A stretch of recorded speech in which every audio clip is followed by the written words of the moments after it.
കഴിഞ്ഞ സത്സംഗത്തിൽ കഴിഞ്ഞ സാറ്റർഡേ നമ്മൾ എല്ലാവരും കണ്ടുമുട്ടിയിരുന്നു. എന്നിട്ട് നമ്മൾ കുറച്ച് സൃഷ്ടിയെക്കുറിച്ച് കുറെ ചർച്ച ചെയ്തിരുന്നു. എല്ലാവർക്കും ഓർമ്മയുണ്ടോ? എത്ര പേർക്ക് ഓർമ്മയുണ്ടോ? ഓക്കെ, ആർക്കെങ്കിലും റിപ്പീറ്റ് ചെയ്യാൻ പറ്റുമോ? കൈ ബുക്ക് ചെയ്യാൻ മതി, ആർക്കെങ്കിലും താല്പര്യം ഉണ്ടെങ്കിൽ ബുക്കാം.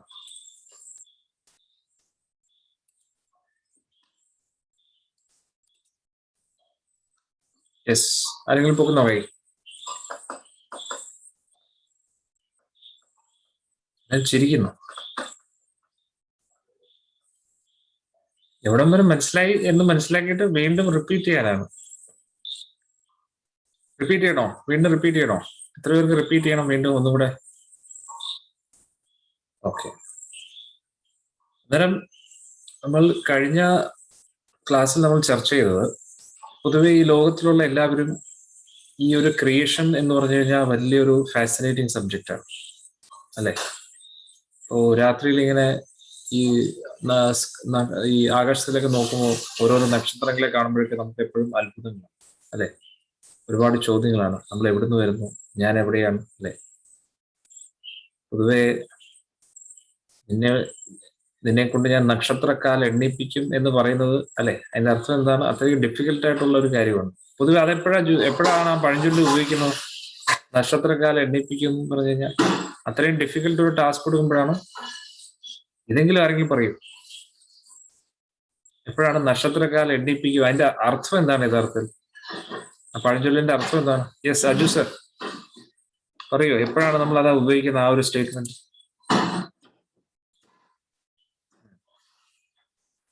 എപ്പോഴാണെന്ന് ഉപയോഗിക്കുന്നത്? കേൾക്കുന്നില്ല.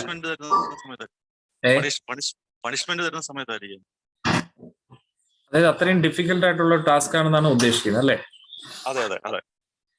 അത് ഓരോ നക്ഷത്രത്തിന്റെയും കാലുകൾ ഇങ്ങനെ എണ്ണിക്കൊണ്ടിരിക്കുക, അതാണ് ഉദ്ദേശിക്കുന്നത്. അതെ അതെ പ്രഭുജി. ഓക്കെ ഓക്കെ, ശരി. അന്നേരം പൊതുവെ വേറൊന്നും ചെയ്യാനില്ലാത്തപ്പോഴാണ് നമ്മളിങ്ങനെ നക്ഷത്രങ്ങളൊക്കെ എണ്ണാൻ തുടങ്ങും അല്ലെ? പക്ഷെ വല്ലപ്പോഴും ഒക്കെ നമ്മൾ നക്ഷത്രത്തിലൊന്ന് നോക്കുന്ന, ആകാശത്തൊക്കെ ഒന്ന് നോക്കുന്നത് വളരെ നല്ലതാണ്. കാരണം നമ്മുടെ ഇന്നത്തെ കാലത്ത് നമ്മൾ ഒന്നും ഇതൊന്നും നോക്കാറില്ല അല്ലെ? നമ്മുടെ കുട്ടികളായാലും എല്ലാവരും എന്താണ് നടക്കുന്നത് ഒന്നും അറിഞ്ഞുകൂടാ. അവരവരുടേതായിട്ടുള്ള ലോകത്തിലാണ്. അവരുടെ ആ ഒരു റൂമാകുന്ന ചെറിയൊരു വീടില്ല, ആ റൂമിനകത്ത് ഒതുങ്ങിക്കൂടി ജീവിക്കുകയാണ്.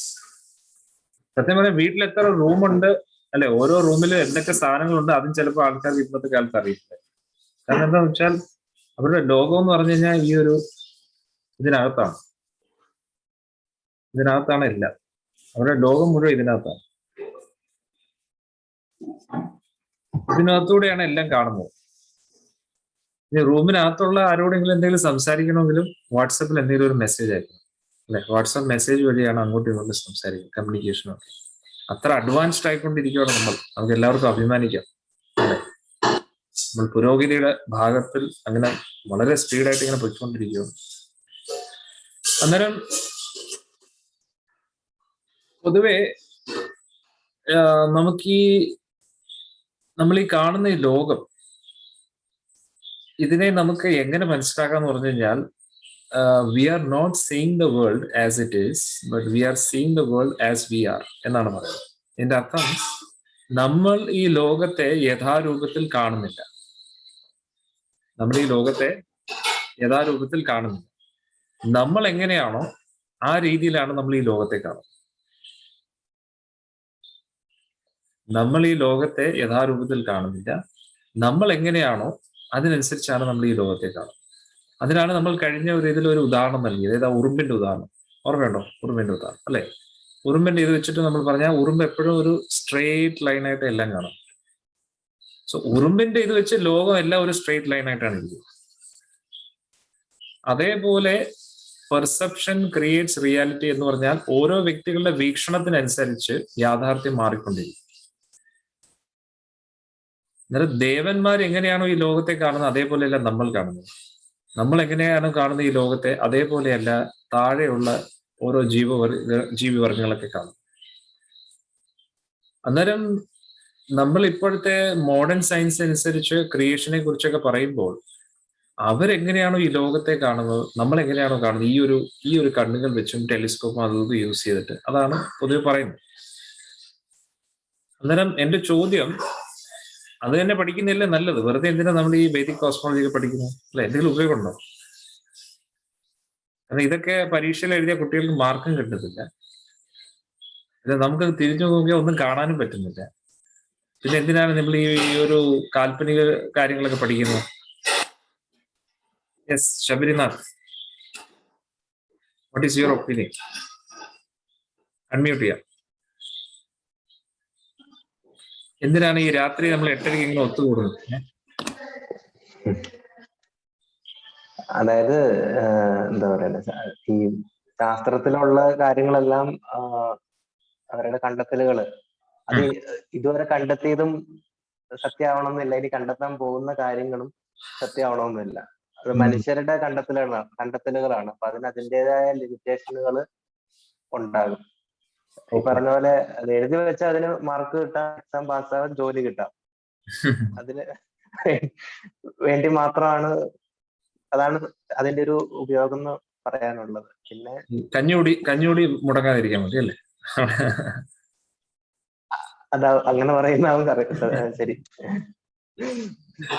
പിന്നെ നമ്മൾ ഈ പഠിക്കുന്ന ഇതിന്റെ പ്രയോജനം എന്താണ്? വേദിക് കോസ്മോളജി അങ്ങനെയുള്ള കാര്യങ്ങളൊക്കെ പഠിക്കുന്നത് എന്തിനു വേണ്ടിയാണ്? അതിന്റെ ബെനിഫിറ്റ് എന്താ?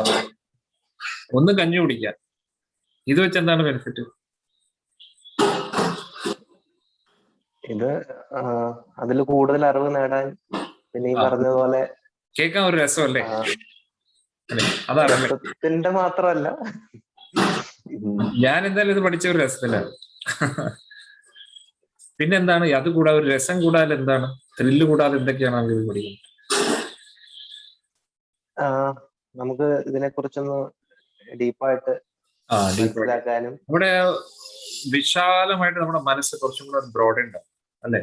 നമ്മുടെ ചിന്താഗതി ഇങ്ങനെ ഇടുങ്ങി പോകത്തില്ല അല്ലെ? താങ്ക് യു ചോദിക്കുന്നു. എന്നാൽ നമ്മൾ കുറച്ചും കൂടെ വിശാലമായിട്ട് ചിന്തിക്കാൻ തുടങ്ങും. നേരത്തെ പറഞ്ഞില്ലേ, നമ്മുടെ ലോകം എല്ലാം ഈ ഒരു മൊബൈലിനകത്ത് ഒതുങ്ങിയിരിക്കുകയാണ്. അത്രേ ഉള്ളൂ. കൂടിപ്പോയി കഴിഞ്ഞാൽ നമ്മുടെ ഒരു ഫ്ലാറ്റ്, അല്ലെങ്കിൽ പിന്നെ ഒരു വില്ല, അല്ലെങ്കിൽ പിന്നെ കുറച്ച് സെന്റ് സ്ഥലം, ഇങ്ങനെയൊക്കെയാണ് നമ്മുടെ ചിന്താഗതികൾ. അതിന് കുറച്ചും കൂടെ പണം ഉണ്ടെങ്കിൽ പിന്നെ കുറച്ച് ഏക്കർ കണക്കിന് സ്ഥലം, അങ്ങനെയൊക്കെയാണ് നമ്മുടെ വ്യാപ്തി. മനസ്സിലായി? മാക്സിമം പോയി കഴിഞ്ഞാൽ അധികം ഒന്നും പോകുന്നില്ല. നമ്മുടെ ആ ചിന്താഗതി ഇങ്ങനെ ഇടുങ്ങി ഇരിക്കുകയാണ്. അതായത് ഇതെന്ന് പറഞ്ഞാൽ ഒരു ഭൂമണ്ഡലം മുഴുവൻ, കാരണം അതിലെ ഭാരതവർഷം, ഭാരതഖണ്ഡം ഇങ്ങനെയൊക്കെ പോകുമ്പോഴത്തേക്ക് നമ്മൾ കുറച്ചും കൂടെ വലിയ രീതിയിൽ ചിന്തിക്കാൻ തുടങ്ങും. നമ്മുടെ ഇടുങ്ങിയ ചിന്താഗതിയിൽ നിന്നൊക്കെ പുറത്തു വരും. പിന്നെ ഇങ്ങനെ വലിയ വലിയ കാര്യങ്ങളൊക്കെ ചർച്ച ചെയ്താൽ പിന്നെ നമുക്ക് ഒരിക്കലും സെന്റിന്റെ പുറകെ ആർത്തിയൊന്നും തോന്നുന്നില്ല. സെന്റ്, ഫ്ലാറ്റ് അല്ലെ?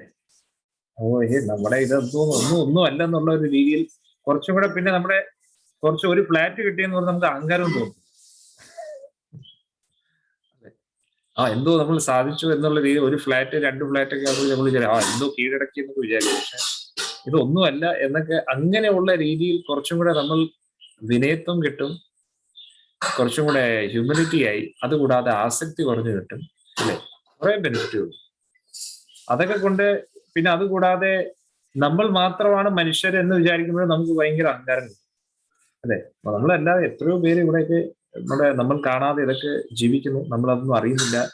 നമ്മൾ ആ ഒരു കിണറ്റിനകത്ത് കിടക്കുന്ന തവളയെ പോലെയാണ് പലപ്പോഴും ഈ മോഡേൺ സയൻസ് ഇങ്ങനെ ഈ ലോകത്തെ കാണാൻ ശ്രമിക്കുന്നതും ചിന്തിക്കുന്നതൊക്കെ. മനസ്സിലായി? എന്നാൽ ഇതിനപ്പുറത്തായിട്ടുള്ള ഒരു യാഥാർത്ഥ്യമുണ്ട്, അതാണ് നമ്മൾ മനസ്സിലാക്കേണ്ടത്. അതിനുവേണ്ടിയാണ് നമ്മൾ ഈ പരിശ്രമിക്കുന്നത്. ഓക്കെ, അന്നേരം മോഡേൺ സയൻസിന്റെ ഒരു ഹിസ്റ്ററി നമ്മൾ പഠിച്ചു അല്ലെ? ഈ ഗ്രീസിൽ നിന്നുള്ള കുറച്ച് ആൾക്കാർ ഇങ്ങനെ റിസർച്ച് ചെയ്തു. അങ്ങനെ ഈ അവരുടെ നോട്ടത്തിൽ ഈ ഒരു ലോകം എങ്ങനെയായിരുന്നു എന്നതിനെ കുറിച്ചൊക്കെ അല്ലെ, അതിനെ കുറിച്ചൊക്കെ സ്റ്റഡി ചെയ്തു. എന്നിട്ട് സ്റ്റഡി ചെയ്തിട്ട് അതിന്റെ അടിസ്ഥാനത്തിൽ അവർ കുറെ തിയറീസ് ഒക്കെ കൊണ്ടുവന്നു അല്ലെ? അങ്ങനെയാണ് പൊതുവെ പല സിദ്ധാന്തങ്ങൾ. പിന്നെ യഥാർത്ഥത്തിൽ ഈ ഗ്രീക്കുകാരെന്ന് പറയുന്നത് അവർക്ക് എങ്ങനെ ഇതൊക്കെ കിട്ടി? പല ആൾക്കാരും പറയുന്നുണ്ട് നമ്മുടെ വേദിക് സിവിലൈസേഷൻ ആക്ച്വലി ഗ്രീക്കിനെ നമ്മൾ കോപ്പി അടിച്ചതാണ്. ഇത് എത്ര പേര് കേട്ടിട്ടുണ്ടോ? ഗ്രീക്കുകാരെ കോപ്പി അടിച്ചതാണ് നമ്മുടെ സനാതന ധർമ്മം എന്നൊക്കെ പറയുന്നത്. ഇത് എത്ര പേര് കേട്ടിട്ടുണ്ട്? യെസ്, ജനനി മാത്തി. യെസ്, എന്താണ് പറഞ്ഞിട്ടുള്ളത് മാത്തി? അൺമ്യൂട്ട് ചെയ്യ. ഹരേ കൃഷ്ണ പ്രഭുജി, ഞാൻ വായിച്ചിട്ടുള്ളത് നമ്മളെ ഗ്രീക്ക് സ്റ്റോറീസ് ഒക്കെ വായിക്കുമ്പോൾ നമ്മുടെ അതേ ദൈവങ്ങളാണ് അതിലുള്ളത്. ഇപ്പൊ സൂര്യദേവനായാലും വേറെ പേര് മാത്രം വ്യത്യാസമുള്ളൂ, പക്ഷെ സെയിം ദേവന്മാരും അവർക്കുള്ള പവേഴ്സും, മഴ പെയ്യിക്കാൻ ഒരു ദേവൻ, അങ്ങനെ ഓരോന്നും കണ്ടിട്ടുണ്ട്. അപ്പം അത് ഒരുപാട് സാമ്യം ഉള്ളതുപോലെ തോന്നിയിട്ടുണ്ട്. അപ്പം അതുകൊണ്ട് തന്നെ അത് വെച്ചിട്ടാണ് തോന്നുന്നു എല്ലാവരും പറയുന്നത് ഏറ്റവും പുരാതനമായത് ഗ്രീക്ക് ആണെന്നുള്ളൊരു ഇതാണ് ഇപ്പോഴത്തെ ഒരു നമ്മുടെ കറണ്ട് കൺസെപ്റ്റിൽ എല്ലാവരും വിശ്വസിക്കുന്നത്. അങ്ങനെ അറിയാം പ്രഭുജി. Yes, okay. ഇത് എത്ര പേര് വിശ്വസിക്കുന്നു? ഗ്രീക്കുകാരിൽ നിന്നാണോ നമ്മൾ വരുന്നത്? അല്ല, നമ്മളല്ല. അതീതം നമ്മുടെ ആ ഒരു ഗ്രന്ഥങ്ങളൊക്കെ നോക്കിക്കഴിഞ്ഞാൽ അതിൽ ഏതൊക്കെ രീതിയിലുള്ള കൺഫ്യൂഷനാണ്. എങ്ങനെയെങ്കിലും നമ്മുടെ ഇന്ത്യയിൽ നിന്നും സനാതന ധർമ്മത്തിൽ നിന്നും ആ ഒരു വേരുകളെ മാറ്റിവെക്കുക എന്നതാണ് ആൾക്കാരുടെ ലക്ഷ്യം. അത് പല രീതിയിലുള്ള കൺഫ്യൂഷൻ ക്രിയേറ്റ് ചെയ്യും. അന്നേരം ഈ ഗ്രീക്കുകാരെന്നൊക്കെ പറഞ്ഞു കഴിഞ്ഞാൽ അവർക്ക് നോക്കിക്കഴിഞ്ഞാൽ അവരിങ്ങോട്ട് വന്നിട്ടുണ്ട് പല പ്രാവശ്യവും. ഗ്രീക്കുകാരും അതൊക്കെ ട്രാവലിങ്ങിന്റെ രീതിയിലും ആ ട്രേഡിങ്ങിന്റെ ഭാഗമായിട്ട് പല പ്രാവശ്യം ഇവിടെ വന്നു.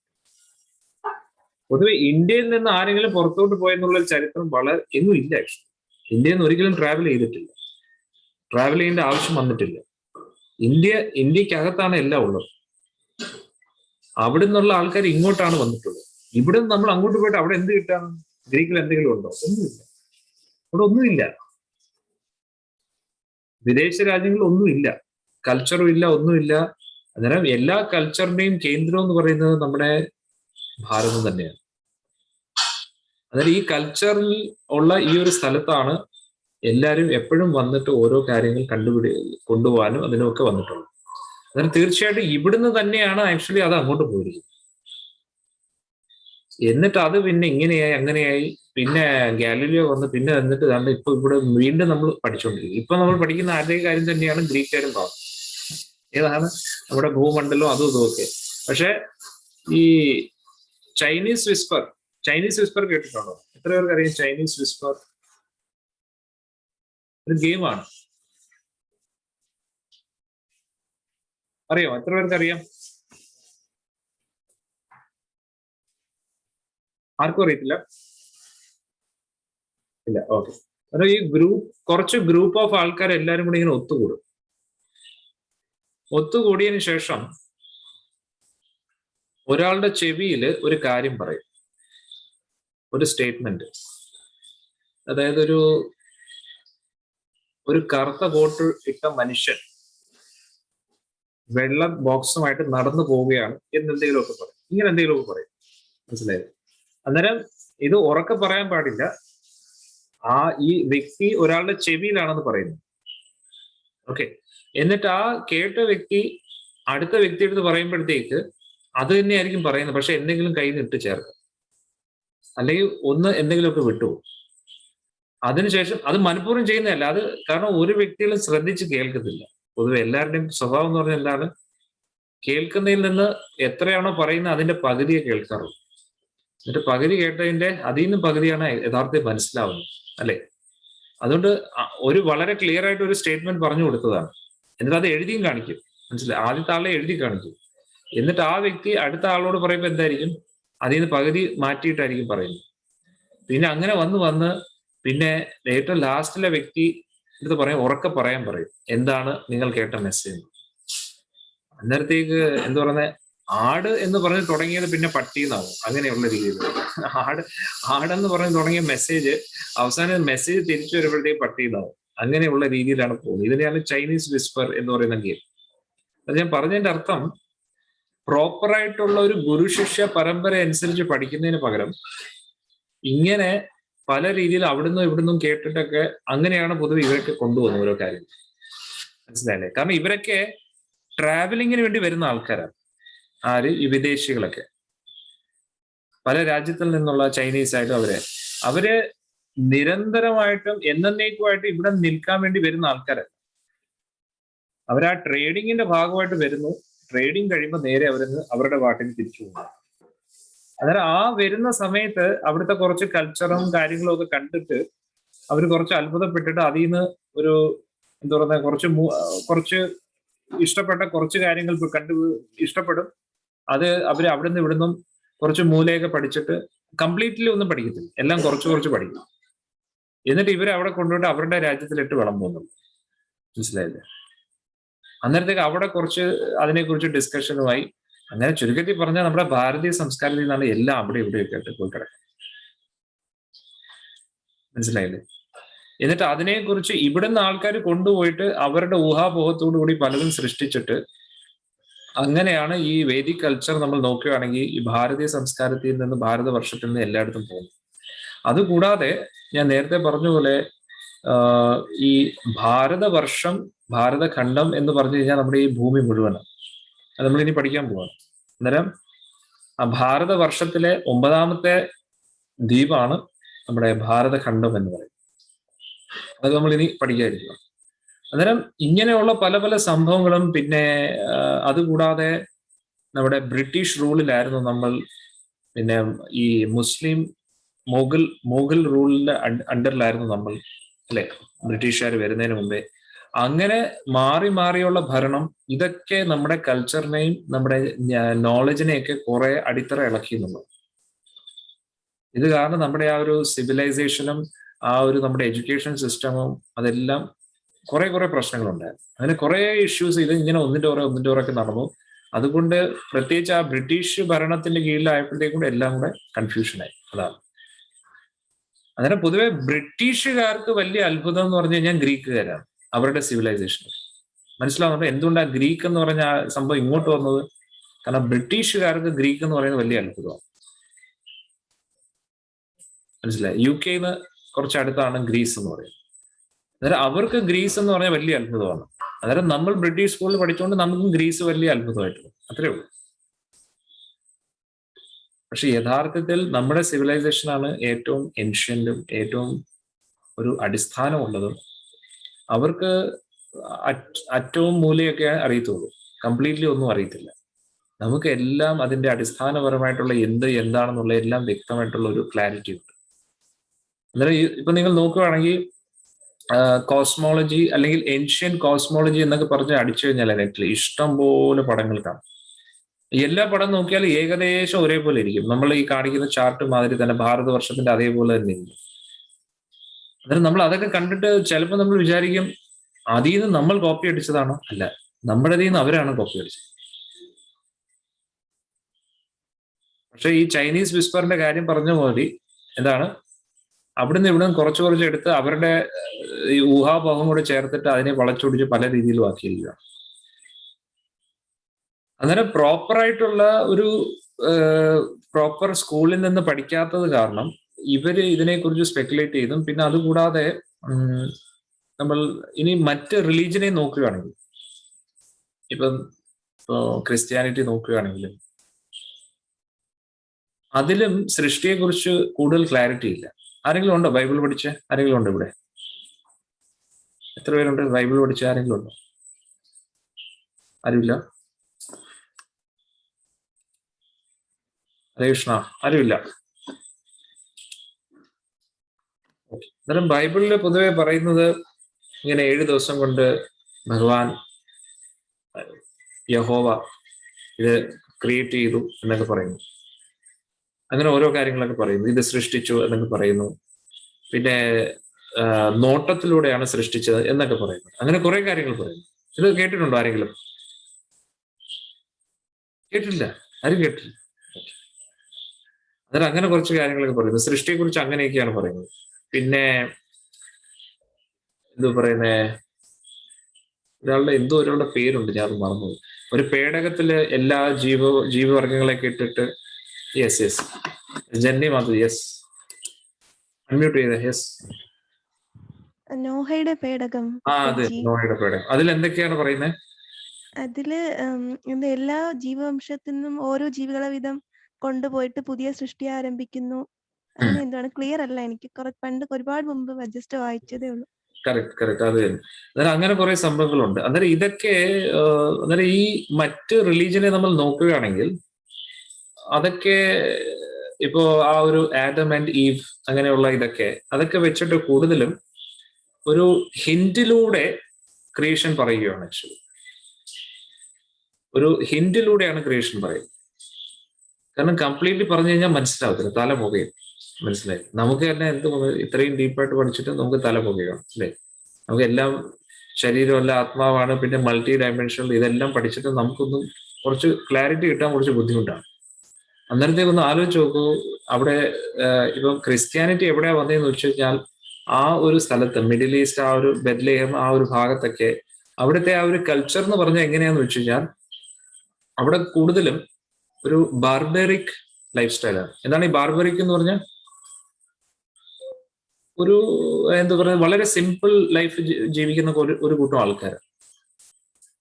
അന്നേരം ആ ഒരു സമൂഹത്തിൽ ഈ ബേസിക് ആയിട്ടുള്ള moral values and principles, moral values എന്ന് പറഞ്ഞാൽ മൗലികപരമായിട്ടുള്ള ശരി തെറ്റുകൾ എന്നതിനെ കുറിച്ച് ഒരു പ്രോപ്പർ അണ്ടർസ്റ്റാൻഡിങ് കൊടുക്കാൻ വേണ്ടി തന്നെയാണ് അവിടെ ആ ഒരു എന്താ പറയുക ധർമ്മത്തിന്റെ ആവശ്യം വന്നു.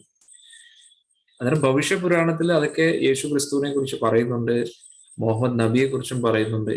ഇങ്ങനെ ഒരു പ്രവാചകൻ വരുമെന്നും ഇങ്ങനെ ഒരു യേശു വരുമെന്നും അങ്ങനെയുള്ള കാര്യങ്ങളൊക്കെ പറയുന്നുണ്ട്. കാരണം ഇവരൊക്കെ എന്ന് പറഞ്ഞു കഴിഞ്ഞാൽ ഇപ്പൊ ഭഗവാൻ എങ്ങനെയാ പറയുന്നത്, യഥാ യഥാ ഹി ധർമ്മസ്യ ഗ്ലാനിർഭവതി ഭാരത അഭ്യുത്ഥാന ധർമ്മസ്യ, അല്ലെ? എപ്പോഴൊക്കെ ധർമ്മത്തിന് ഗ്ലാനി വരുന്നു അന്നേരം ഭഗവാൻ എന്ത് ചെയ്യും? ഭഗവാൻ ധർമ്മത്തെ സ്ഥാപിക്കാൻ വേണ്ടി വരും. പക്ഷെ ഭഗവാൻ ഡയറക്റ്റ്ലി വരത്തില്ല. എപ്പോഴും ഭഗവാൻ ചിലപ്പോൾ ഒരു വ്യക്തിയെ അയക്കും, ആ വ്യക്തിക്ക് ആ ഒരു ശക്തിയൊക്കെ കൊടുക്കും, അങ്ങനെയൊക്കെ ആയിരിക്കും. ഡയറക്റ്റ്ലി ഭഗവാൻ എപ്പോഴും വരത്തില്ല, അല്ലെ? ഇപ്പൊ ഉദാഹരണത്തിന് ലോക്കൽ കേസ് എന്തെങ്കിലും ആണെങ്കിൽ ഉടനെ കമ്മീഷണറിന് പോകേണ്ട ആവശ്യമുണ്ട്, അല്ലെ? ഒരു കോൺസ്റ്റബിൾ ആയിട്ട് മതി, അല്ലെ? വലിയ എന്തെങ്കിലും കേസാണെങ്കിൽ പിന്നെ അദ്ദേഹം സ്വയം വന്നേ പറ്റും, അല്ലെ? അല്ലെങ്കിൽ വലിയ ടെററിസ്റ്റ് ആണെങ്കിൽ പിന്നെ മെയിൻ ആള് തന്നെ വരണം പിടിക്കാൻ, മിലിറ്ററി തന്നെ വേണ്ടി വരും. മനസ്സിലായത്? അന്നേരം ആ കേസിനനുസരിച്ചാണ് ആൾ ഇടപെടുന്നത്. മനസ്സിലായത്? അന്നേരം ഇതെന്ന് പറഞ്ഞ ഒരു ചെറിയൊരു സ്ഥലത്ത് കുറച്ചുപേരെ റെഡിയാക്കണം, ശരി തെറ്റ് അതൊക്കെ ഒന്ന് പഠിപ്പിച്ചു കൊടുക്കണം. അതിനു വേണ്ടിയാണ് ജീസസ് ക്രൈസ്റ്റ് വന്നത്, മുഹമ്മദ് നബി. ഇതെന്തിനാ നമ്മൾ പറയുന്നത് വെച്ചാൽ ആദ്യം നമ്മൾ സൃഷ്ടിയെ മോഡേൺ സയൻസിന്റെ അടിസ്ഥാനത്തിൽ നോക്കി, ഇനി മറ്റ് റിലീജിയൻസിന്റെ അതിൽ വെച്ചും കൂടെ നമ്മൾ നോക്കുകയാണ് എന്താണ്. അന്നേരം മറ്റ് റിലീജിയൻസിലൊക്കെ നോക്കിയാൽ ഒരു ക്ലാരിറ്റിയോട് കൂടി സൃഷ്ടിയെക്കുറിച്ച് ഒന്നും പറയുന്നത്, ചില ഹിന്റുകൾ തരുന്നുണ്ട്. ഇപ്പോ ഇത്രയും ദിവസം കൊണ്ട് നോട്ടത്തിലൂടെയാണ് സൃഷ്ടിയൊക്കെ നടന്നതെന്ന് പറയുന്നുണ്ട്. അതുകൂടാതെ ആഗ്രഹിച്ചപ്പോ ഈശ്വരൻ ആഗ്രഹിച്ചപ്പോ ഉടനെ തന്നെ സൃഷ്ടി നടന്നു എന്നാണ് പറഞ്ഞത്. ഇത് നമ്മൾ ഭാഗവതമായിട്ട് കണക്ട് ചെയ്യുമ്പോൾ കറക്റ്റ് ആണ്.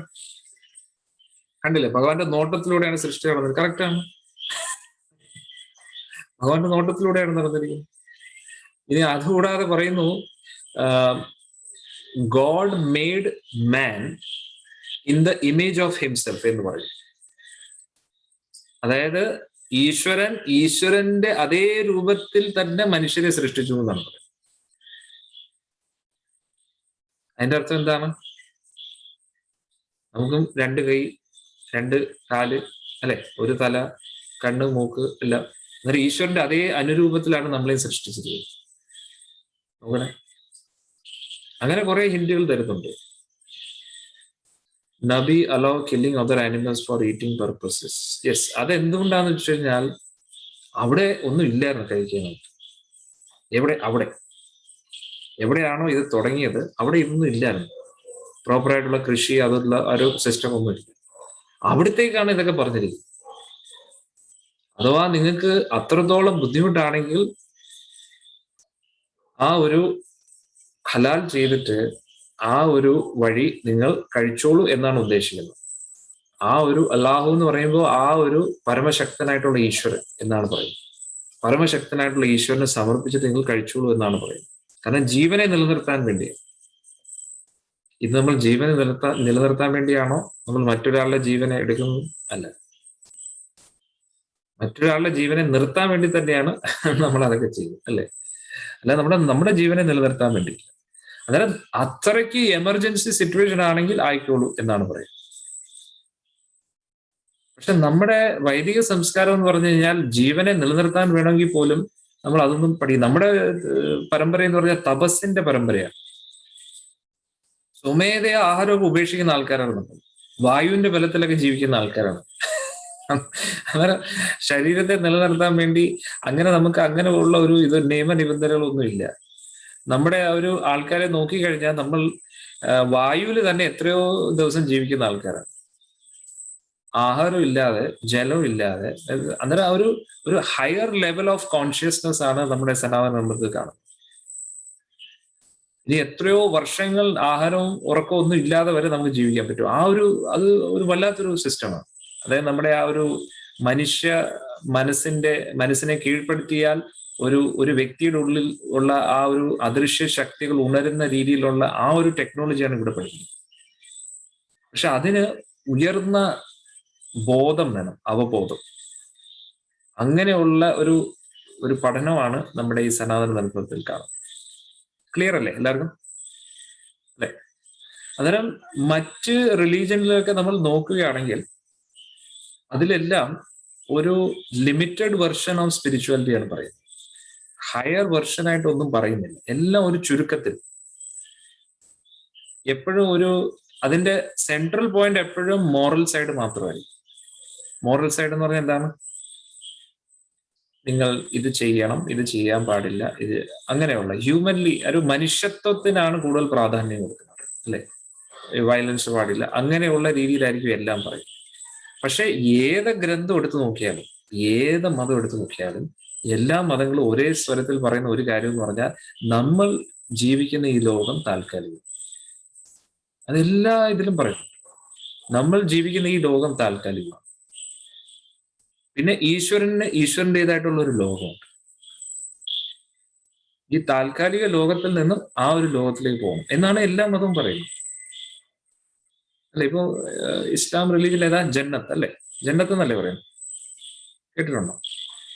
അങ്ങനെ പറയാം, ജന്നത്തിൽ പോവാം എന്ന് പറയുന്നുണ്ട്. എന്നിട്ട് ക്രിസ്ത്യാനിറ്റിയിലെ കിങ്ഡം ഓഫ് ഗോഡ്, ഈ ദൈവ സാമ്രാജ്യം അങ്ങനെ പറയുന്നു. അന്നേരം ആ ഒരു ലാംഗ്വേജിൽ ദൈവ സാമ്രാജ്യം എന്ന് ഉദ്ദേശിക്കുന്ന സ്വർഗം എന്നാണ് എഴുതുന്നത്. പക്ഷെ നമുക്ക് അറിയാം സ്വർഗം എന്ന് പറയുന്നത് വേറൊരു വിഭാഗമാണ്, അല്ലെ?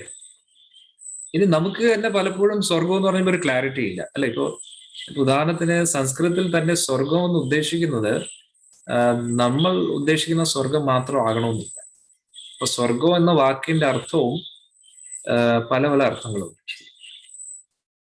ഇപ്പം സ്വർഗവാതിൽ ഏകാദശി എന്ന് പറയുമ്പോൾ സ്വർഗത്തിൽ പ്രവേശിക്കാൻ വേണ്ടി മാത്രമല്ല, മനസ്സിലായി? ഇപ്പോ ആ നൈമിഷാരണ്യ വനത്തിൽ ആ ഒരു യജ്ഞം ചെയ്തപ്പോൾ ആ യജ്ഞം ചെയ്തത് സ്വർഗത്തിൽ പോവാൻ വേണ്ടി മാത്രമല്ല. അങ്ങനെ സ്വർഗായ ലോകായ എന്നുള്ള രീതിയിൽ ഒരു ശ്ലോകം വരുന്നുണ്ട് അവിടെ, സ്വർഗത്തിൽ പോകാൻ വേണ്ടി. പക്ഷെ ആ സ്വർഗം എന്ന് പറയുമ്പോൾ അത് സ്വർഗമല്ല ഇവിടെ ഉദ്ദേശിക്കുന്നത്. അത് ഭഗവാന്റെ അതീന്ദ്രിയമായിട്ടുള്ള ലോകമാണ് ഉദ്ദേശിക്കുന്നത്. അങ്ങനെ കുറെ കാര്യങ്ങളുണ്ട്. അതായത് പ്രത്യേകിച്ച് സംസ്കൃത വാക്കുകൾ എന്ന് പറഞ്ഞു കഴിഞ്ഞാൽ ഒരിക്കലും അതിന്റെ ശബ്ദാർത്ഥത്തെ പിടിക്കാൻ പറ്റത്തില്ല. ലിറ്റററി മീനിങ്, അക്ഷരാർത്ഥത്തിൽ ഒരിക്കലും പോകരുത്. സംസ്കൃതം എപ്പോഴും പഠിക്കേണ്ടത് ഭാവാർത്ഥത്തിന്റെ അടിസ്ഥാനത്തിലാണ്. അക്ഷരാർത്ഥം പിടിച്ചു കഴിഞ്ഞാൽ എല്ലാം തെറ്റും, മനസ്സിലായില്ലേ? അക്ഷരാർത്ഥം പഠിച്ചു കഴിഞ്ഞാൽ എല്ലാം കുളമാവും, ഒന്നും മനസ്സിലാവത്തില്ല. അതാണ് ഇപ്പൊ നമ്മുടെ നാട്ടിലും എല്ലായിടത്തും നടക്കുന്ന പല പല പ്രശ്നങ്ങൾ. എല്ലാവരും അക്ഷരാർത്ഥത്തിലാണ് പിടിക്കുന്നത്. കുറച്ച് സംസ്കൃതം പഠിച്ചിട്ട് ശ്ലോകങ്ങളൊക്കെ വെച്ച് കളിക്കാൻ തുടങ്ങും, മനസ്സിലായില്ലേ? അവസാനം എന്തൊക്കെയോ ആകും. കളിച്ച് ഭയങ്കര പ്രശ്നത്തിലാകും. കാരണം മന്ത്രങ്ങൾ വെച്ചിട്ടാണ് കളിക്കുന്നത്. അന്നേരം മന്ത്രത്തിന്റെ അർത്ഥമൊക്കെ വേറെ എന്തെങ്കിലുമൊക്കെ ആവും. അവർ വിചാരിക്കും ഇതാണ് അർത്ഥം എന്ന് പറഞ്ഞിട്ട്, ഇതിനു വേണ്ടിയാണ് ഈ മന്ത്രം എന്ന് പറഞ്ഞിട്ട് ഒരു ഇതും ഇല്ലാതെ ആകെ കൂടെ കൺഫ്യൂഷൻ ക്രിയേറ്റ് ചെയ്യും. അന്നേരം കൂടുതലും നമ്മുടെ ഈ ബ്രിട്ടീഷ് ബുക്സ് ഒക്കെ കൂടുതൽ, ഞാൻ നേരത്തെ പറഞ്ഞ പോലെ നമ്മുടെ സ്റ്റുഡൻസ് നമ്മുടെ ബ്രിട്ടീഷ് ഫ്രീഡം സ്ട്രഗിളിന്റെ സമയത്ത്, ഈ സ്വാതന്ത്ര്യം ലഭിക്കാൻ വേണ്ടി ആ ഉള്ള ഒരു സമയത്തൊക്കെ പൊതുവെ നമ്മുടെ ആ സമയത്തുള്ള യങ് ആൾക്കാരെല്ലാം പഠിച്ചത് ബ്രിട്ടീഷ് സ്കൂളിൽ നിന്നാണ്.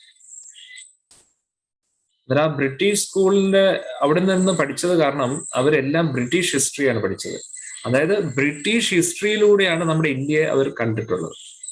അതാണ് നമ്മൾ ഇപ്പോഴും പഠിച്ചുകൊണ്ടിരിക്കുന്നത്. അന്നേരം അതിന്റെ പ്രശ്നം എന്ന് പറഞ്ഞു കഴിഞ്ഞാൽ അവിടെ അവിടെ രാമായണമുണ്ട്. ഈ ഡിസ്കവറി ഓഫ് ഇന്ത്യ എത്ര പേര് കേട്ടിട്ടുണ്ട്?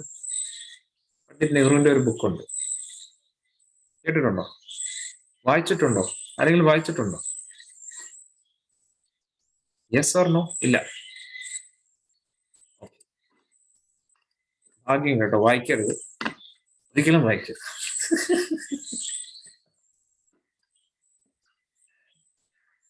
അയ്യോ, വായിച്ചു കഴിഞ്ഞാൽ നമ്മൾ എന്താ പറയേണ്ടതല്ലേ, ഒന്നും പറയാനില്ല, അത്രയ്ക്ക് ഇഷ്ടപ്പെടും നമുക്ക്. കാരണം അതില് നമ്മുടെ രാമായണത്തെയും മഹാഭാരതത്തെയൊക്കെ ഒരു ബ്രിട്ടീഷ് ഭരണത്തിന്റെ നോട്ടത്തിലൂടെ അവതരിപ്പിച്ചിരിക്കുക. അത് പിന്നെ സീരിയലായിട്ട് നമ്മുടെ നാഷണൽ ചാനലിലേക്ക് അത് വരികയും ചെയ്തു. ഇങ്ങനെ കുറെ ഇതുണ്ട്. എങ്ങനെ കൊല ചെയ്യാം അതിനെക്കുറിച്ച്, അല്ലെ, നമ്മുടെ രാമായണത്തെ മഹാഭാരതത്തിനെ എങ്ങനെ കൊലപാതകം ചെയ്യാം എന്നുള്ള രീതിയിലാണ് അതിനെ കാണിച്ചത്. കുറ്റം പറയുമല്ല, പക്ഷെ കുറെ അങ്ങനെയുള്ള സംഭവങ്ങളൊക്കെ ഉണ്ട്. കാരണം ആരെയും കുറ്റം പറഞ്ഞിട്ട് കാര്യമില്ല. കാരണം നമ്മൾ എന്താണോ പഠിച്ചത് അതല്ലേ പറയാൻ പറ്റും, അല്ലെ? അന്നേരം പൊതുവെ അന്നത്തെ ആ ഒരു ലീഡേഴ്സ് എല്ലാവരും, മിക്ക ആൾക്കാരും ബ്രിട്ടീഷ് ഭരണത്തിലാണ് എല്ലാം പഠിച്ചത്, ബ്രിട്ടീഷ് ഹിസ്റ്ററിയുടെ അടിസ്ഥാനം. അതുകൊണ്ട് നമ്മുടെ ആ ഒരു പൈതൃകത്തെ കുറിച്ചോ യഥാർത്ഥ അണ്ടർസ്റ്റാൻഡിങ് മിക്ക ആൾക്കാരും വളരെ ഡിഫിക്കൽട്ടാണ്. അന്നേരം ആകെ കൂടെ എല്ലാം കുളവാണ്. അന്നേരം മറ്റ് മതങ്ങളിൽ നമ്മൾ നോക്കുകയാണെങ്കിലും അവരെല്ലാവരും, ഇപ്പൊ ഉദാഹരണത്തിന് ഇവർക്ക് എല്ലാവർക്കും എന്താന്ന് വെച്ച് കഴിഞ്ഞാൽ അടിസ്ഥാനപരമായിട്ട് ഇപ്പൊ ഈജിപ്തിലെ ആ ഒരു സിവിലൈസേഷൻ തന്നെ നോക്കുകയാണെങ്കിൽ അവരുടെ ആരാധനാക്രമമാണെങ്കിലും എല്ലാം ഏതെങ്കിലും രീതിയിൽ നമ്മുടെ ഭാരതമായിട്ട് കണക്റ്റഡ് ആണ്. പക്ഷെ ലിങ്ക് വിട്ടുപോയി. ഇന്ത്യ തകർന്നോടോ, ഇന്ത്യയുടെ ആ ഒരു സിവിലൈസേഷൻ നഷ്ടപ്പെട്ടപ്പോൾ എല്ലാം തകർന്നു, കണക്ഷൻ വിട്ടുപോയി. അതായത് എല്ലാവരും എന്തൊക്കെയോ ചെയ്യുന്നുണ്ട്, പക്ഷെ എന്തിനു വേണ്ടിയാണ്, എങ്ങനെയാ ചെയ്യേണ്ടതെന്ന് എല്ലാം വിട്ടുപോയി. ആകെ കൂടെ ഒരു വല്ലാത്തൊരു കൺഫ്യൂഷൻ സ്റ്റേജ്. മനസ്സിലായില്ലേ? അന്നേരം അതുകൊണ്ടാണ് എല്ലായിടത്തും നമുക്ക് നോക്കുമ്പോൾ നമ്മുടെ ഇന്ത്യയായിട്ട് ബന്ധമുണ്ട്, പക്ഷെ ഒന്നും ക്ലാരിറ്റി കിട്ടുന്നില്ല. എല്ലാം ഇൻകംപ്ലീറ്റ് പിക്ചറായിട്ട് കിടക്കുകയാണ്. ഞാൻ നേരത്തെ പറഞ്ഞ പോലെ ചൈനീസ് വിസ്പർ മാതിരി കുറച്ച് അവിടുന്ന് ഇവിടുന്നും കുറച്ച് അറിയാം, പക്ഷെ കംപ്ലീറ്റ്ലി ഒരു ഐഡിയ കിട്ടുന്നില്ല. ഓക്കെ, അതായത് ഇപ്പോ നമ്മൾ മോഡേൺ സയൻസ് അനുസരിച്ച് ബിഗ് ബാങ് നമ്മൾ ഒരുവിധം ഐഡിയ കിട്ടി, ബിഗ് ബാങ് എന്താണെന്ന്, ഡാർവിൻസ് തിയറി മനസ്സിലായി. പക്ഷെ രണ്ടിന്റെയും പ്രശ്നം നമ്മൾ മനസ്സിലായി, അല്ലെ? എന്തുകൊണ്ടാണ് ബിഗ് ബാങ് അക്സെപ്റ്റ് ചെയ്യാൻ പറ്റാത്തത്? പറയാൻ പറ്റുമോ ആർക്കെങ്കിലും? ജന്മി മാത്രമേ എപ്പോഴും പറയും. വേറെ ആരെങ്കിലും? വേറെ ആരും? നോക്കിയിരുന്ന് ഉറങ്ങിപ്പോവും എല്ലാരും. അവിടെ ഇങ്ങോട്ട് എന്തെങ്കിലുമൊക്കെ പറഞ്ഞുകൊണ്ടിരിക്കും. ആരും പറഞ്ഞില്ലെങ്കിൽ പിന്നെ ഞാൻ ചൂസ് ചെയ്യും ആരാണ്. അതുകൊണ്ട് നിങ്ങളായിട്ട് സ്വമേധയാ കൈപ്പൊക്കുന്നതല്ലേ നല്ലത്. യെസ്, മനോജ് മതി.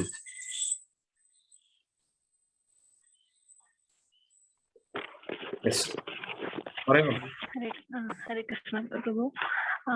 ബിഗ് ബാങ് എന്ന് പറയുമ്പോൾ the theory is like ഒരു പോയിന്റ് ഇറ്റ് വാസ് ഓൾ ഒരു ചെറിയൊരു പോയിന്റിലായിരുന്നു എല്ലാം, ആറ്റംസ് ഓർ ന്യൂട്രോൺസ് എല്ലാം. And that at a point of time it exploded and then it created the world. അങ്ങനെയാണ് പറയണത്. But the limit why we can't believe is because an explosion always makes a destruction, but here it has made a systematic or a correct place where people can, I mean, ഒരു correct ആയിട്ടുള്ള ഒരു habitat ഉണ്ടാക്കിയിട്ടുണ്ട്, ഒരു ecosystem. It made a systematic thing. So that is unbelievable that there is no creator. Okay. So പൊതുവെ ഒരു സ്ഫോടനം നടന്ന അവിടെ എപ്പോഴും തകർച്ചയല്ലേ നടക്കുന്നത്, അവിടെ നിന്ന് ഒരു സൃഷ്ടി എങ്ങനെയാ വരുന്നത്, അല്ലെ? അന്നേരം സ്ഫോടനം എന്നാണ് അവർ പറയുന്നത്. അന്നേരം സ്ഫോടനത്തിൽ നിന്ന് എങ്ങനെയാണ് സൃഷ്ടി വരുന്നത്, അല്ലെങ്കിൽ ഒരു പെർഫെക്റ്റ് സിസ്റ്റമോ അറേഞ്ച്മെന്റോ ഒക്കെ വരുന്നത്, അല്ലെ? പൊട്ടിത്തെറിയിൽ നിന്ന് എപ്പോഴും പൊട്ടിത്തെറിയോ ഉണ്ടാവും, അല്ലാതെ ഒരു പ്ലാനിങ്ങോ മാനേജ്മെന്റോ സിസ്റ്റമോ അവിടെ ഒന്നും വരത്തില്ല. പ്ലാനിങ്, അറേഞ്ച്മെന്റ്, സിസ്റ്റം എന്ന് പറഞ്ഞു കഴിഞ്ഞാൽ അതിന്റെ പുറകെ ഒരു ബ്രെയിൻ വർക്ക് ചെയ്യണം, ഒരു സിസ്റ്റമാറ്റിക് വേ ഓഫ് വർക്കിംഗ് വേണം, എങ്കിൽ മാത്രമേ അത് നടക്കൂ. പിന്നെ അതുകൂടാതെ ഇത്രയും കോംപ്ലക്സ് ആയിട്ടുള്ള നമ്മുടെ ശരീരം അതൊക്കെ ഓട്ടോമാറ്റിക്കലി വരുന്നു എന്ന് പറയുന്നു. സത്യം പറഞ്ഞാൽ ഒരു കണക്കിന് അവർ പറയുന്നതൊക്കെ കറക്റ്റ് ആണ്. കാരണം ഓട്ടോമാറ്റിക്കലിയാണ് എല്ലാം നടന്നുകൊണ്ടിരിക്കുന്നത്. ഇപ്പൊ നമ്മുടെ ശരീരമാണെങ്കിൽ ഇപ്പൊ ഒരു കുഞ്ഞ് ഈ ഒരു അമ്മയുടെ വയറ്റിൽ നിന്ന് ആ കുഞ്ഞ് വലുതാവുന്ന എല്ലാം ഓട്ടോമാറ്റിക്കലിയാണ് ആക്ച്വലി. നമുക്ക് സത്യം പറഞ്ഞാൽ ആരെങ്കിലും ആ കുട്ടിയുടെ ശരീരം ഇങ്ങനെ എന്താ പറയുക റെഡിയാക്കുന്നതായിട്ടോ കമ്പനിയിൽ ഇങ്ങനെ ഫാക്ടറിയിൽ ഇങ്ങനെ ഓരോ പ്രോഡക്റ്റ് ഉണ്ടാക്കുന്ന മാതിരി ആരും ചെയ്യുന്നതായിട്ട് നമുക്ക് കാണുന്നില്ല, അല്ലേ? സോ അങ്ങനെ നോക്കുവാണെങ്കിൽ അവർ പറയുന്നത് കറക്റ്റ് ആണ്, എല്ലാം എവല്യൂഷൻ മന്ത്രിയാണ്.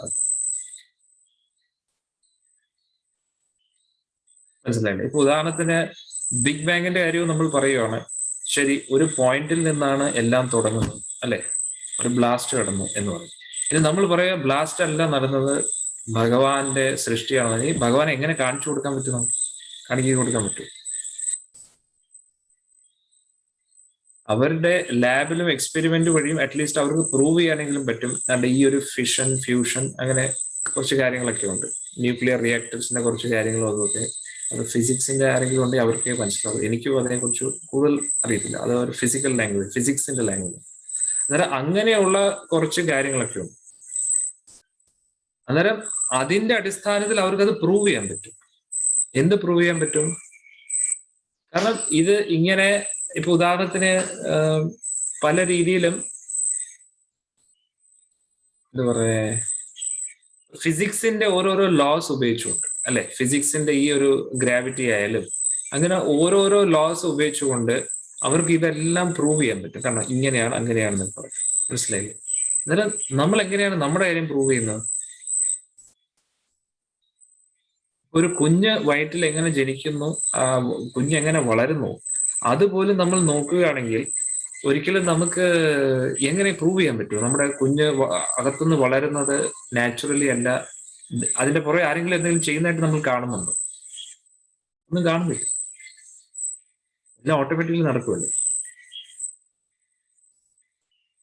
അന്നേരം ഈശ്വരനെയൊക്കെ നമ്മൾ വിളിക്കുന്ന വെറുതെയാണല്ലേ? ഇതെല്ലാം സങ്കല്പമാണെന്ന് തോന്നും, അല്ലേ? നമ്മളും ആ ഒരു നിരീശ്വരവാദത്തിലേക്ക് പോകുന്നതാണ് നമുക്ക് നല്ലത്, അല്ലേ? വെറുതെ എന്തിനാണ് ഈ അന്ധവിശ്വാസമൊക്കെ?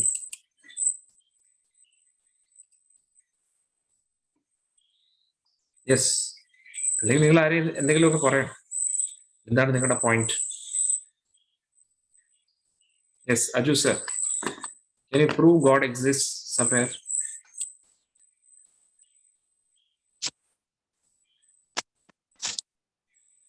ഹരേഷ്ണ പ്രഭുജി, ഇപ്പൊ ഞാൻ ഒരു എക്സാമ്പിൾ പറഞ്ഞില്ലേ, ആ കുട്ടി ഇങ്ങനെ വളരുന്നതായിട്ടും ആ ഇതൊക്കെ കണ്ടില്ലേ? അതില് നമ്മൾ നോക്കുകയാണെങ്കിൽ ഒന്നും ആരും അതിന്റെ പുറകെ പ്രവർത്തിക്കുന്നില്ല.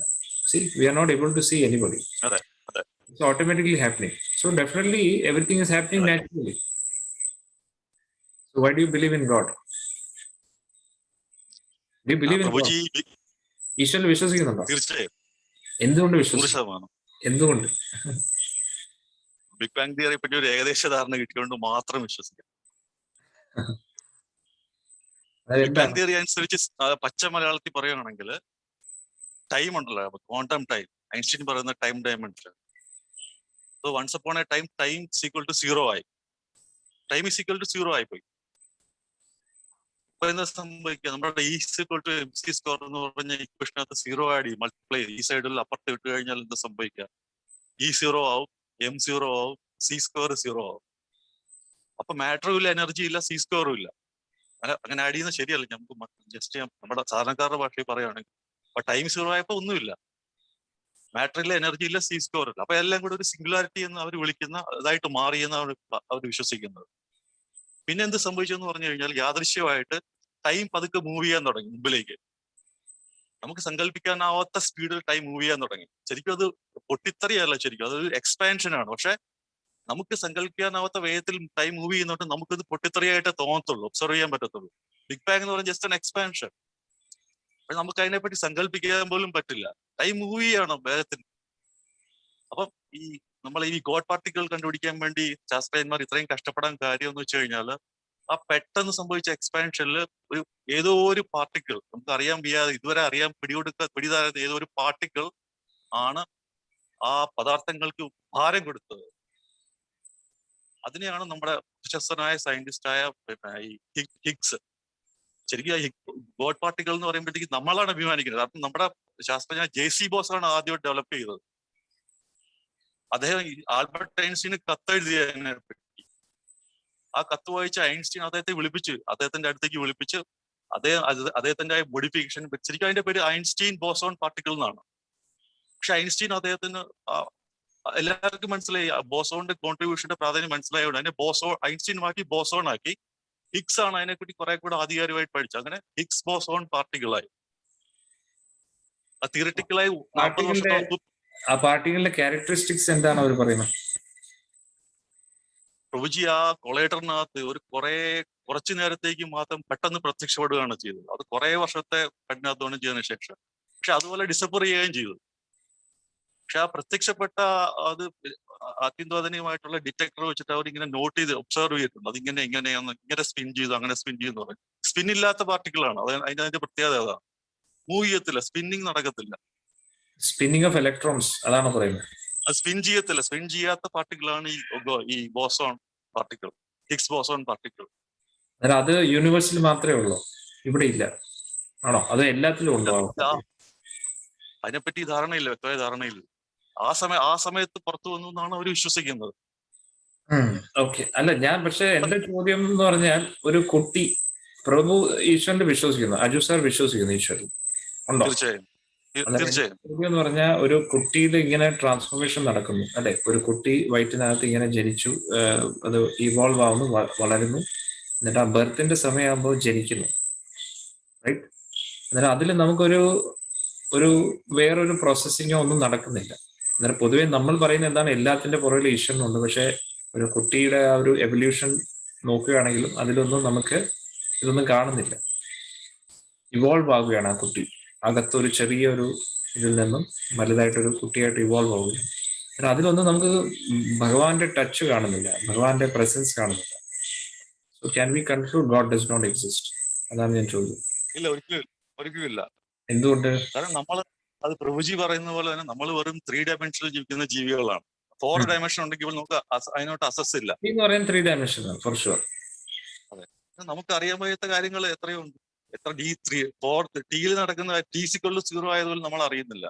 നമ്മളിരുന്ന് സംസാരിക്കുമ്പോൾ T0 ആകുന്നുണ്ടായിരിക്കും. സ്പെസിഫിക് കേസിൽ, ഈ ഒരു സ്പെസിഫിക് കേസിൽ അതെങ്ങനെ നമുക്ക് പ്രൂവ് ചെയ്യാൻ പറ്റും? ഗുണത്തിന്റെ കാര്യത്തില് എന്തോ റോജി, ആ മോളിക്കുലർ ലെവലിൽ നടന്ന കാര്യങ്ങളെ പറ്റി നമുക്ക് പഠിക്കുന്നതിന് പരിധികളുണ്ട്. അല്ല, ഇത് മോളിക്യൂൾ അല്ല, കുട്ടിയുടെ കാര്യത്തിലാണ് ഞാൻ പറയുന്നത്. Okay, no problem, good try, but very interesting. God particle very interesting. Will do it. Yes, വേറെ ആരെങ്കിലും? Yes, Santosh ji, would you like to add something? Do you believe in God? Yes, Prabhu, I believe in God. Why do you believe in God? ഒരു കുട്ടിയുടെ transformation നമ്മൾ നോക്കുകയാണെങ്കിൽ, even if I take this example, as you said, the baby. Babyയുടെ example, yes. Yeah. So the baby example, whatever you are saying, what we think everything is happening on its own. So whatever creation is happening, there is a creator. So I believe that God is there, and because of His power only, all these things are happening. Okay, അപ്പൊ ഒരു ബേബിയുടെ ക്രിയേഷനിൽ God ഉണ്ടായിരിക്കണം എന്ന് പറയുന്നു. പക്ഷേ അന്നേരം ആ കുട്ടി വരുമ്പോ നമുക്ക് ഗോഡ് കാണണ്ടേ? ഗോഡിനെ കാണുന്നില്ല അല്ലെ? So do you think that God himself is doing? കുട്ടി, ഭഗവാൻ ഇങ്ങനെ വന്നിട്ട് കുട്ടി ഇങ്ങനെ ഉണ്ടാക്കിക്കൊണ്ടിരിക്കുകയാണോ? അല്ല, ആണോ? No, it is a process designed by God. So in baby, from the seed to a baby, full form baby, whatever is happening, it's a complete process, and it is a design by God. That's what I believe. Good point. ഇതാണ് ഞാൻ ഉദ്ദേശിച്ചത്. ഇപ്പൊ നമുക്ക് നോക്കുകയാണെങ്കിൽ എല്ലായിടത്തും ഭഗവാൻ personally എല്ലാം ചെയ്യത്തില്ല. സയൻസ് ആൾക്കാർ പറയുന്നത് ഭഗവാൻ ചെയ്യുന്നതായിട്ട് നമ്മൾ കാണുന്നില്ല. ഭഗവാൻ അങ്ങനെ കാണിച്ചുകൊണ്ടല്ല ചെയ്യുന്നത്. ഭഗവാൻ ഒരു സിസ്റ്റം ക്രിയേറ്റ് ചെയ്തിട്ടുണ്ട്.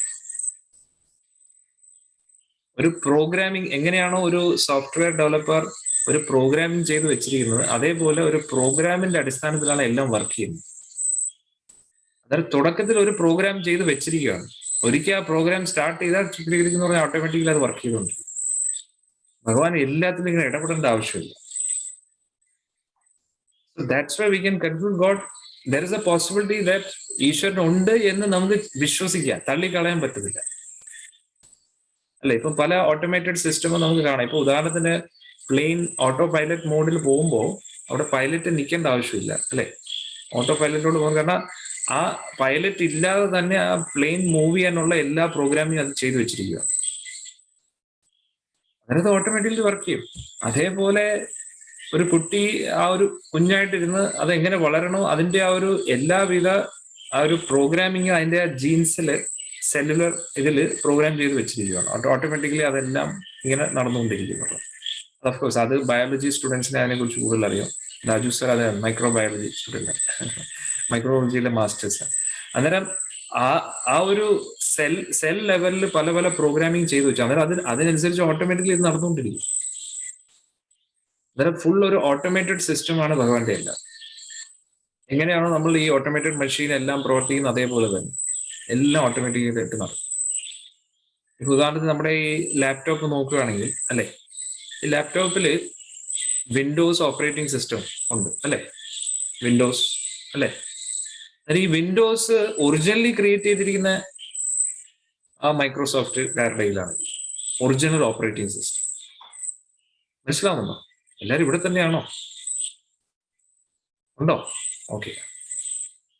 അതായത് ഒറിജിനലി വിൻഡോസ് ഓപ്പറേറ്റിംഗ് സിസ്റ്റം എന്ന് പറയുന്നത് ആരുടെ കയ്യിലായിരിക്കുന്നത്? മൈക്രോസോഫ്റ്റ് കയ്യിൽ. എന്നിട്ട് അതിന്റെ കോപ്പി എല്ലാ ലാപ്ടോപ്പിലും ഇട്ട് കൊടുക്കാൻ പറ്റും, അവർക്ക് സെല് ചെയ്യാൻ പറ്റും എല്ലാ ലാപ്ടോപ്പും. അതായത് ഏതൊരു ലാപ്ടോപ്പിലോട്ട് അത് ഇൻസ്റ്റാൾ ചെയ്താലും ആ ഒരു ലാപ്ടോപ്പുമായിട്ടുള്ള കണക്ഷൻ ആ ഓപ്പറേറ്റിംഗ് സിസ്റ്റമിന് സെറ്റ് ചെയ്യാൻ പറ്റും. എന്നിട്ട് നമ്മൾ എന്ത് ചെയ്താലും അതിനനുസരിച്ച് അത് വർക്ക് ചെയ്തുകൊണ്ടിരിക്കും. അല്ലാതെ ബിൽഗേറ്റ്സിന്റെ ആൾക്കാർ ആരെങ്കിലും വന്നിട്ട് ഓരോ സമയത്ത് ഇങ്ങനെ കോഡ് ചെയ്തേണ്ട ആവശ്യമുണ്ട്? അല്ലെങ്കിൽ മൈക്രോസോഫ്റ്റിൽ നിന്ന് ആരെങ്കിലും വന്നിട്ട് അല്ലെ എൻ്റെ ഒരു വേർഡ് ഫയൽ കാണാനില്ല, ആരെങ്കിലും ഒന്ന് വരും അവിടെ നിന്ന് എന്ന് പറഞ്ഞിട്ട് ആരെങ്കിലും വന്നിട്ട് അവര് പർച്ചേസ് ചെയ്ത് കഴിഞ്ഞാൽ പിന്നെ നമ്മളാണ് എല്ലാം നോക്കുന്നത്. എല്ലാം അവര് തന്നെ എല്ലാം ഒറ്റ ടൈം അത് എല്ലാം ചെയ്യുമ്പോൾ എല്ലാം ഓട്ടോമേറ്റഡ് ആയിട്ട് വെച്ചിരിക്കുകയാണ്. ഒരിക്കൽ ഇൻസ്റ്റാൾ ചെയ്ത് കഴിഞ്ഞാൽ പിന്നെ ആ എല്ലാ പോസിബിലിറ്റീസും കോപ്പി ചെയ്യുന്നത് എങ്ങനെയാ, പേസ്റ്റ് ചെയ്യേണ്ടതെല്ലാം അതിനുള്ള എല്ലാ പ്രോഗ്രാമും നേരത്തെ തന്നെ റെഡി ചെയ്ത് വെച്ചിരിക്കുക. ഡിലീറ്റ് ചെയ്ത് അതെങ്ങനെ റീകളക്ട് ചെയ്യാം, അങ്ങനെ എല്ലാ രീതിയിലുള്ള പ്രോഗ്രാമിങ് സെറ്റ് ചെയ്ത് വെച്ചിരിക്കുക. അത് കാരണം വേറൊരു ഒന്നിന്റെ ആവശ്യമില്ല, എല്ലാം ഓട്ടോമേറ്റഡ് ആയിട്ട് പോകും, എല്ലാം ഓട്ടോമാറ്റിക്കലി നടക്കുന്നതിനെ പറ്റി. അന്നേരം ഒരു ഓപ്പറേറ്റിംഗ് സിസ്റ്റം ഇത്രയും നല്ല രീതിയിൽ ക്രിയേറ്റ് ചെയ്യാൻ പറ്റുമെങ്കിൽ എന്തുകൊണ്ട് ഭഗവാൻ നമ്മുടെ ഈ വേൾഡിന്റെ ആ ഒരു മെക്കാനിസം അങ്ങനെ ഓട്ടോമേറ്റഡ് ആകട്ടെ? It's A perfect system. അതിങ്ങനെ ഓട്ടോമേറ്റഡ് ആയിട്ട് ഇങ്ങനെ നടന്നുകൊണ്ടിരിക്കുകയാണ്. പക്ഷെ ഈ ലോകത്തിലുള്ള ഒരു മെഷീനെക്കാട്ടിയും നമ്മുടെ മെഷീൻ വളരെ സ്പെഷ്യലാണ്. എന്തുകൊണ്ട്? ആർക്ക് പറയാൻ പറ്റുമോ? Jenny Mataji is very sharp. വേറെ ആരെങ്കിലും? Mataji science student, physics student ആണല്ലേ മാതാജി? അല്ല, ഓക്കെ. ഫിസിക്സ് ഭയങ്കര ഇഷ്ടമാണ്. വേറെ ആരെങ്കിലും പറഞ്ഞ? യെസ്, ഗിരിജ മാതാജി.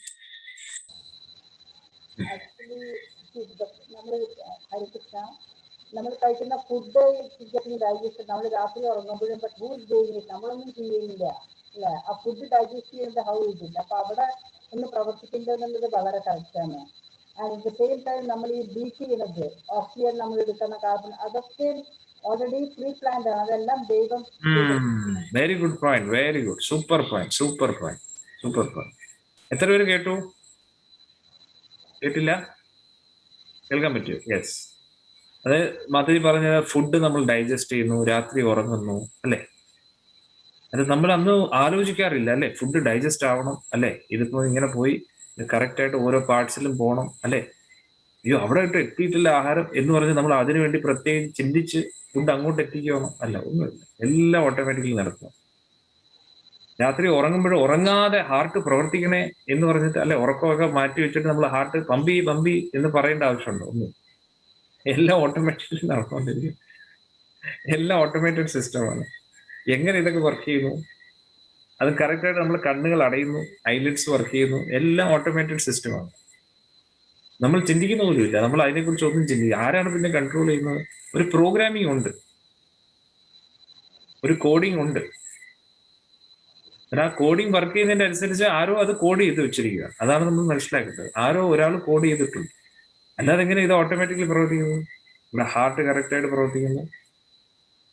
ഒന്നീ ഒരാള് ഇതിനെ ഇപ്പോഴും ഓരോ നിമിഷവും വാച്ച് ചെയ്തുകൊണ്ടിരിക്കുകയാണ്, അല്ലെ? ഇപ്പൊ ഉദാഹരണത്തിന് നമ്മൾ ഏതെങ്കിലും ഒരു സാധനം, ഇപ്പോ ട്രാഫിക് ലൈറ്റ് നമ്മൾ നോക്കുകയാണെങ്കിൽ, അല്ലെ, അവിടെ റെഡ് ലൈറ്റ് ഓൺ ചെയ്യുന്നു ഒരാൾ, പിന്നെ ഓഫ് ചെയ്യുന്നു. ആരും അവിടെ നിൽക്കുന്നതായിട്ട് നമ്മൾ കാണുന്നില്ല, അല്ലെ? പക്ഷെ റെഡ് ലൈറ്റ് കുറച്ചു നേരം വരുന്നു, പിന്നെ ഗ്രീൻ ലൈറ്റ് വരുന്നു, യെല്ലോ ലൈറ്റ് വരുന്നു, വീണ്ടും റെഡ്, ഗ്രീൻ, ഇങ്ങനെയൊക്കെ വരുന്നുണ്ട്. എന്നാൽ നമ്മൾ എന്താ കൺക്ലൂഡ് ചെയ്യേണ്ടത്? ആരെങ്കിലും ഒരാൾ നമുക്ക് കാണാൻ പറ്റാതെ അവിടെ എന്തോ ഓൺ ചെയ്ത് ഓഫ് ചെയ്യുന്നുണ്ട് എന്നായിരിക്കും ഒരു പോസിബിലിറ്റി. അല്ലെങ്കിൽ പിന്നെ ആരോ അവിടെ ഒരു സിസ്റ്റം റെഡിയാക്കിയിട്ട് ഓട്ടോമാറ്റിക്കലി നടക്കുന്ന രീതിയിൽ എന്തോ ഒരു സെറ്റപ്പ് ചെയ്ത് വെച്ചു, അല്ലെ? അതുകൊണ്ടല്ലേ അത് വർക്ക് ചെയ്യുന്നത്. കറക്റ്റ് അല്ലേ? ഒരു കാര്യം ഓട്ടോമേറ്റഡ് ആക്കണമെങ്കിൽ പ്രധാനമായിട്ടുള്ള ഒരു ഘടകം എന്താണെന്നറിയാം? ആർക്കെങ്കിലും പറയാൻ പറ്റും? എന്തിന്റെ അടിസ്ഥാനത്തിലായിരിക്കും ഒരു സിസ്റ്റം ഓട്ടോമേറ്റഡ് ആക്കുന്നത്?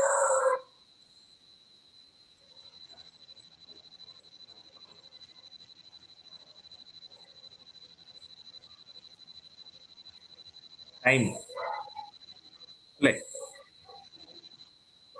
ഇപ്പോ റെഡ് സിഗ്നൽ ഇത്രയും സെക്കൻഡ്സ് നിൽക്കണം, ഗ്രീൻ സിഗ്നൽ ഇത്രയും സെക്കൻഡ്സ് നിൽക്കണം, ഗ്രീൻ സിഗ്നൽ ഇത്രയും, എന്നിട്ട് സൈക്കിൾ ഇത്രയും സെക്കൻഡ് കഴിഞ്ഞിട്ട് ഉടനെ അടുത്തത്, അത് കഴിഞ്ഞിട്ട് ഇത്. എന്നിട്ട് ടൈമിന്റെ അടിസ്ഥാനത്തിലാണ് അത് വർക്ക് ചെയ്യുന്നത്. അതുകൊണ്ടാണ് നമ്മുടെ ഈ പ്രപഞ്ചത്തിൽ കാലം ഉള്ളത്, കാലചക്രം പ്രവർത്തിക്കുന്നത്. അതുകൊണ്ടാണ് ആധ്യാത്മിക ലോകത്തിൽ കാലചക്രത്തിന്റെ ആവശ്യമില്ല. ഇവിടെ കാലചക്രം വേണം, അല്ലെങ്കിൽ എല്ലാ സിസ്റ്റമും തെറ്റും, എല്ലാ കോഡിങ്ങും എറർ വരും, എല്ലാം സ്റ്റോപ്പ് ആവും. കാലചക്രം കറക്റ്റായിട്ട് പ്രവർത്തിച്ചില്ലെങ്കിൽ എല്ലാം പണി കിട്ടും. അന്നേരം ഭഗവാൻ ഇതിനെ എല്ലാം ഓട്ടോമേറ്റ് ചെയ്ത് വെച്ചിരിക്കുന്നത് കാലചക്രത്തിന്റെ അടിസ്ഥാനത്തിലാണ്. ഈ എന്താ പറയുന്നേ, ഈ കമലഹാസന്റെ പണ്ടൊരു സിനിമ ഉണ്ടായിരുന്നു, എത്ര പേര് കണ്ടെന്ന് അറിയത്തില്ല. ഈ കമലഹാസൻ ഹൈറ്റ് കുറഞ്ഞതായിട്ട് കണ്ടിട്ടുണ്ടോ? അപ്പു രാജാവ് എന്തോ പറഞ്ഞു, അല്ലെ? അന്നേരം ആ കമലഹാസനെ പല രീതിയിലും ദ്രോഹിച്ചപ്പോ അവൻ റിവെഞ്ച് എടുക്കുവാണ്. റിവെഞ്ച് എടുക്കുമ്പോ നിങ്ങൾ കണ്ടോ, ഒരു ചെറിയൊരു ഗോലി എടുത്തിട്ട് ഇങ്ങനെ ഒരു ഇടും. അന്നേരത്തെ ആ ഗോലി ഉരുണ്ട് വേറെ എന്തിലോ പോയി തട്ടി, പിന്നെ അത് കഴിഞ്ഞിട്ട് വേറെ എന്തിലോ തട്ടി, അങ്ങനെ പല പല രീതിയിൽ വന്നിട്ട് അവസാനം എന്തോ ഒരു തോക്ക് ഫയർ ചെയ്തിട്ട് ആളും മരിക്കും. കണ്ടോ? ഇതെല്ലാവരും ഒന്നും വേണ്ടോ? എന്നാൽ അതേപോലെ ഭഗവാൻ എല്ലാം കണക്ട് ചെയ്ത് വെച്ചിരിക്കുകയാണ്. അന്നേരത്തെ ഒന്ന് ട്രിഗർ ചെയ്ത പറഞ്ഞാൽ എല്ലാം പടപടാന്ന് ഇങ്ങനെ എല്ലാം ഓട്ടോമാറ്റിക്കലി എല്ലാം റെഡിയാക്കി വെച്ചിരിക്കുകയാണ് കാലചക്രത്തിന്റെ അതായത്. എന്നാൽ ഭഗവാൻ പേഴ്സണലി ഒന്നും ചെയ്യാൻ ആവശ്യമില്ല. കാലചക്രം കറങ്ങിക്കൊണ്ടിരിക്കുന്നു. കാലചക്രം കറങ്ങുന്നതിനനുസരിച്ച് കാലചക്രത്തിന്റെ എതിർ ദിശയിലായിട്ട് സൂര്യഗ്രഹങ്ങളൊക്കെ കറങ്ങിക്കൊണ്ടിരിക്കുന്നു. എന്നിട്ട് ഈ സൂര്യഗ്രഹങ്ങളൊക്കെ മനുഷ്യരുടെ മേൽ ഓരോ ആക്ഷൻ, അവരുടെ ആ ഒരു ഇൻഫ്ലുവൻസ് ക്രിയേറ്റ് ചെയ്യുന്നു, അവരെ പ്രവർത്തിപ്പിച്ചുകൊണ്ടിരിക്കുന്നു. അങ്ങനെ ഒരു വല്ലാത്തൊരു മെക്കാനിസമാണ് നമ്മൾ ഈ കാണുന്ന ഈ ബ്രഹ്മാണ്ടം എന്നത്. ഏകദേശം മനസ്സിലാവുന്നതോ? കുറച്ചെങ്കിലും ഐഡിയ അല്ലെ? അന്നേരം നമ്മൾ നോക്കുകയാണെങ്കിൽ ഇത് വളരെ കോംപ്ലിക്കേറ്റഡ് ആയിട്ടുള്ള ഒരു സംഭവമാണ് ഇത് നടക്കുന്നത്. അന്നേരം സത്യം പറഞ്ഞ ബിഗ് ബാങ്ങിനെ പൂർണ്ണമായിട്ടും തള്ളിക്കളയാൻ നമുക്ക് പറ്റത്തില്ല. ബിഗ് ബാങ്ങിനെ പൂർണ്ണമായിട്ട് തള്ളിക്കളയാൻ പറ്റത്തില്ല. ഇനി ഡാർവിൻസ് തിയറിയും കംപ്ലീറ്റ്ലി തള്ളിക്കളയാൻ പറ്റത്തില്ല. പക്ഷെ പരമമായിട്ടുള്ള സത്യമാണെന്ന് വെച്ചാൽ അതുമല്ല. ഓക്കെ, ഇതാണ് നമുക്ക് മനസ്സിലാക്കേണ്ടത്. ഓൾറെഡി 9:30 എന്ത് ചെയ്യാൻ, നിർത്താം അതോ കുറച്ചും കൂടെ പോകണോ മുന്നോട്ട്? എത്ര പേർക്ക് പോകണം മുന്നോട്ട്, അല്ലെങ്കിൽ നിർത്തണം? ഓക്കെ, അന്നേരം ഇങ്ങനെയാണ്. അന്നേരം ബിഗ് ബാങ്ങും evolution, Darwin's theory of evolution നമ്മൾ നോക്കുകയാണെങ്കിൽ അതെല്ലാം ഒരു ലിമിറ്റഡ് വേ ഓഫ് അണ്ടർസ്റ്റാൻഡിങ് ആണ്. അതായത് യഥാർത്ഥത്തിൽ എന്താണ് സംഭവിച്ചതെന്ന് പഠിക്കണമെങ്കിൽ നമുക്ക് കുറച്ചും കൂടെ നമ്മുടെ ഭാഗവത്തിന്റെ അടിസ്ഥാനത്തിലും ഭഗവത്ഗീതയുടെ അടിസ്ഥാനത്തിലും പോയെങ്കിലേ കുറച്ചും കൂടെ ക്ലാരിറ്റി കിട്ടും. ഓക്കെ, ഇത് ഞാൻ പറയാൻ പോകുന്നത് വലിയ ടെക്നിക്കലാണ്. ചിലപ്പോൾ നിങ്ങൾക്ക് ഉറക്കം വരും. കണ്ണൊക്കെ തുറന്നു വെക്കുക, ചെവികളൊക്കെ കൂർപ്പിച്ചു വെക്കുക. ഓക്കെ, വളരെ കോംപ്ലിക്കേറ്റഡ് ആയിട്ടുള്ള ഒരു കാര്യമാണ് ഇനി പറയാൻ പോകുന്നത്.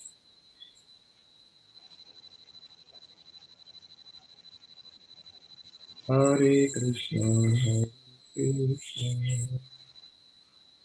കൃഷ്ണ കൃഷ്ണ ഹരേ ഹരേ ഹരേ രാമ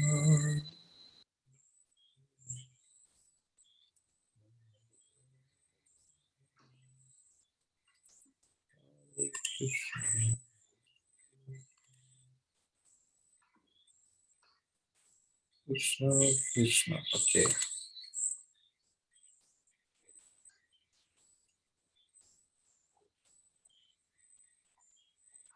ഹരേ കൃഷ്ണ കൃഷ്ണ കൃഷ്ണ.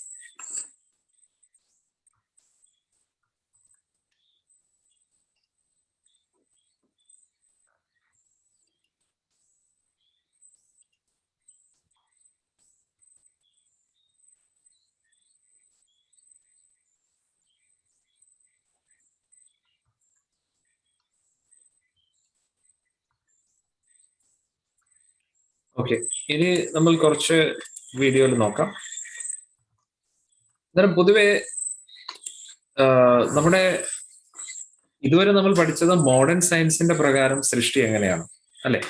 അവർ പറയുന്നത് എങ്ങനെയാണ്, ഒരു പോയിന്റിൽ നിന്ന് എല്ലാം തുടങ്ങുന്നു, അങ്ങനെ എല്ലാം ഇങ്ങനെ ഇപ്പോൾ കാണുന്ന നമ്മുടെ ഈ കോംപ്ലിക്കേറ്റഡ് ആയിട്ടുള്ള ലോകം ക്രിയേറ്റ് ആയി എന്നാണ് പറയുന്നത്. ഇത് എന്തിനെ കുറിച്ചാണ് പറയുന്നത്? നമ്മൾ ഈ ജീവിക്കുന്ന ഗ്രഹങ്ങളും അതൊക്കെ. ഈ ഗ്രഹങ്ങൾക്ക് അകത്തുള്ള നമ്മൾ എങ്ങനെ വന്നു എന്ന് പറയുന്നത് ഡാർവിൻസ് തിയറിയാണ്, അല്ലെ? Darwin's theory of evolution. അതെങ്ങനെയാ വന്നത്? നമ്മൾ ആ ജലജീവികളായിട്ട് ചെറിയ ചെറിയ ഒരു അമീബ അങ്ങനെയൊക്കെ ആയിട്ട് യൂണിസെല്ലുലർ നിന്ന് മൾട്ടി സെല്ലുലർ അങ്ങനെ തുടങ്ങി നമ്മൾ ഇത്രയും കോംപ്ലിക്കേറ്റഡ് ആയെന്നാണ് അവർ പറയുന്നത്. ഇത് മോഡേൺ സയൻസ് അനുസരിച്ച്. ഓക്കെ, ഇനി നമ്മൾ പോകുന്നത് ഭാഗവതത്തിന്റെ അടിസ്ഥാനത്തിൽ. ഭാഗവതം എന്താണ് സൃഷ്ടിയെ കുറിച്ച് പറയുന്നത്, ഭാഗവതം എങ്ങനെയാണ് ജീവിവർഗങ്ങൾ വന്നത് എന്നതിനെ കുറിച്ച് പറയാം. കാരണം മോഡേൺ സയൻസ് പ്രകാരം പോകുമ്പോഴും ഒരു കംപ്ലീറ്റ് പിക്ചർ നമുക്ക് കിട്ടുന്നില്ല. ഇനി മറ്റ് റിലീജിയൻ അനുസരിച്ച് പോകുമ്പോഴും ഒരു ക്ലാരിറ്റി കിട്ടുന്നില്ല. ഇനി നമ്മൾ ഭാഗവതത്തിനകത്തോട്ട് കടക്കുക. Okay, clear? ഇനി നമ്മൾ ശ്രദ്ധിച്ച് കാണുക എന്താ നടക്കുന്നത്.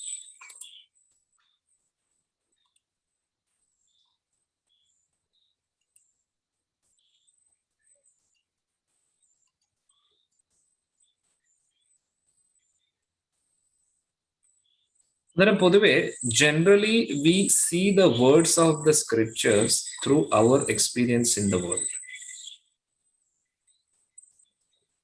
അതായത് ഇതിന്റെ അർത്ഥം എന്ന് പറഞ്ഞു കഴിഞ്ഞാൽ, ഗ്രന്ഥങ്ങളിൽ നമ്മൾ എന്തെങ്കിലും ഒരു കാര്യം കണ്ടു കഴിഞ്ഞാൽ, അല്ലെ? ഇപ്പോ ശ്രീമദ് ഭാഗവത്തിലോ ഭഗവത്ഗീതയിലോ ഈ ലോകത്തിലുള്ള എന്തെങ്കിലും ഒരു കാര്യത്തെക്കുറിച്ച് പറയുന്നു, ഉടനെ നമ്മൾ എന്താ ചെയ്യുന്നതെന്ന് വെച്ച് കഴിഞ്ഞാൽ, നമുക്ക് കിട്ടിയ എക്സ്പീരിയൻസിന്റെ അടിസ്ഥാനത്തിൽ ആ ഒരു വാക്കുകളുടെ അർത്ഥം കണ്ടുപിടിക്കാൻ നോക്കുക. ഇത് ക്ലിയറാ? മനസ്സിലായോ? ഇത് ക്ലിയർ ആയല്ലോ അല്ലെ? അന്നേരം നമ്മൾ എന്തെങ്കിലും ഒരു കാര്യം പഠിച്ചു കഴിഞ്ഞാൽ, ഗ്രന്ഥങ്ങളിൽ നിന്ന് എന്തെങ്കിലും പഠിച്ചു കഴിഞ്ഞാൽ, നമുക്ക് ഈ ലോകത്തിൽ കിട്ടിയ എക്സ്പീരിയൻസിന്റെ അടിസ്ഥാനത്തിലാണ് അതിനെ നോക്കുന്നത്. പക്ഷെ അങ്ങനെ ആയിരിക്കരുത് നമ്മൾ നോക്കുന്നത്. നമ്മൾ എങ്ങനെയായിരിക്കണം നോക്കുന്നത്? അതാണ് നമ്മൾ ഇനി നോക്കുന്നത്.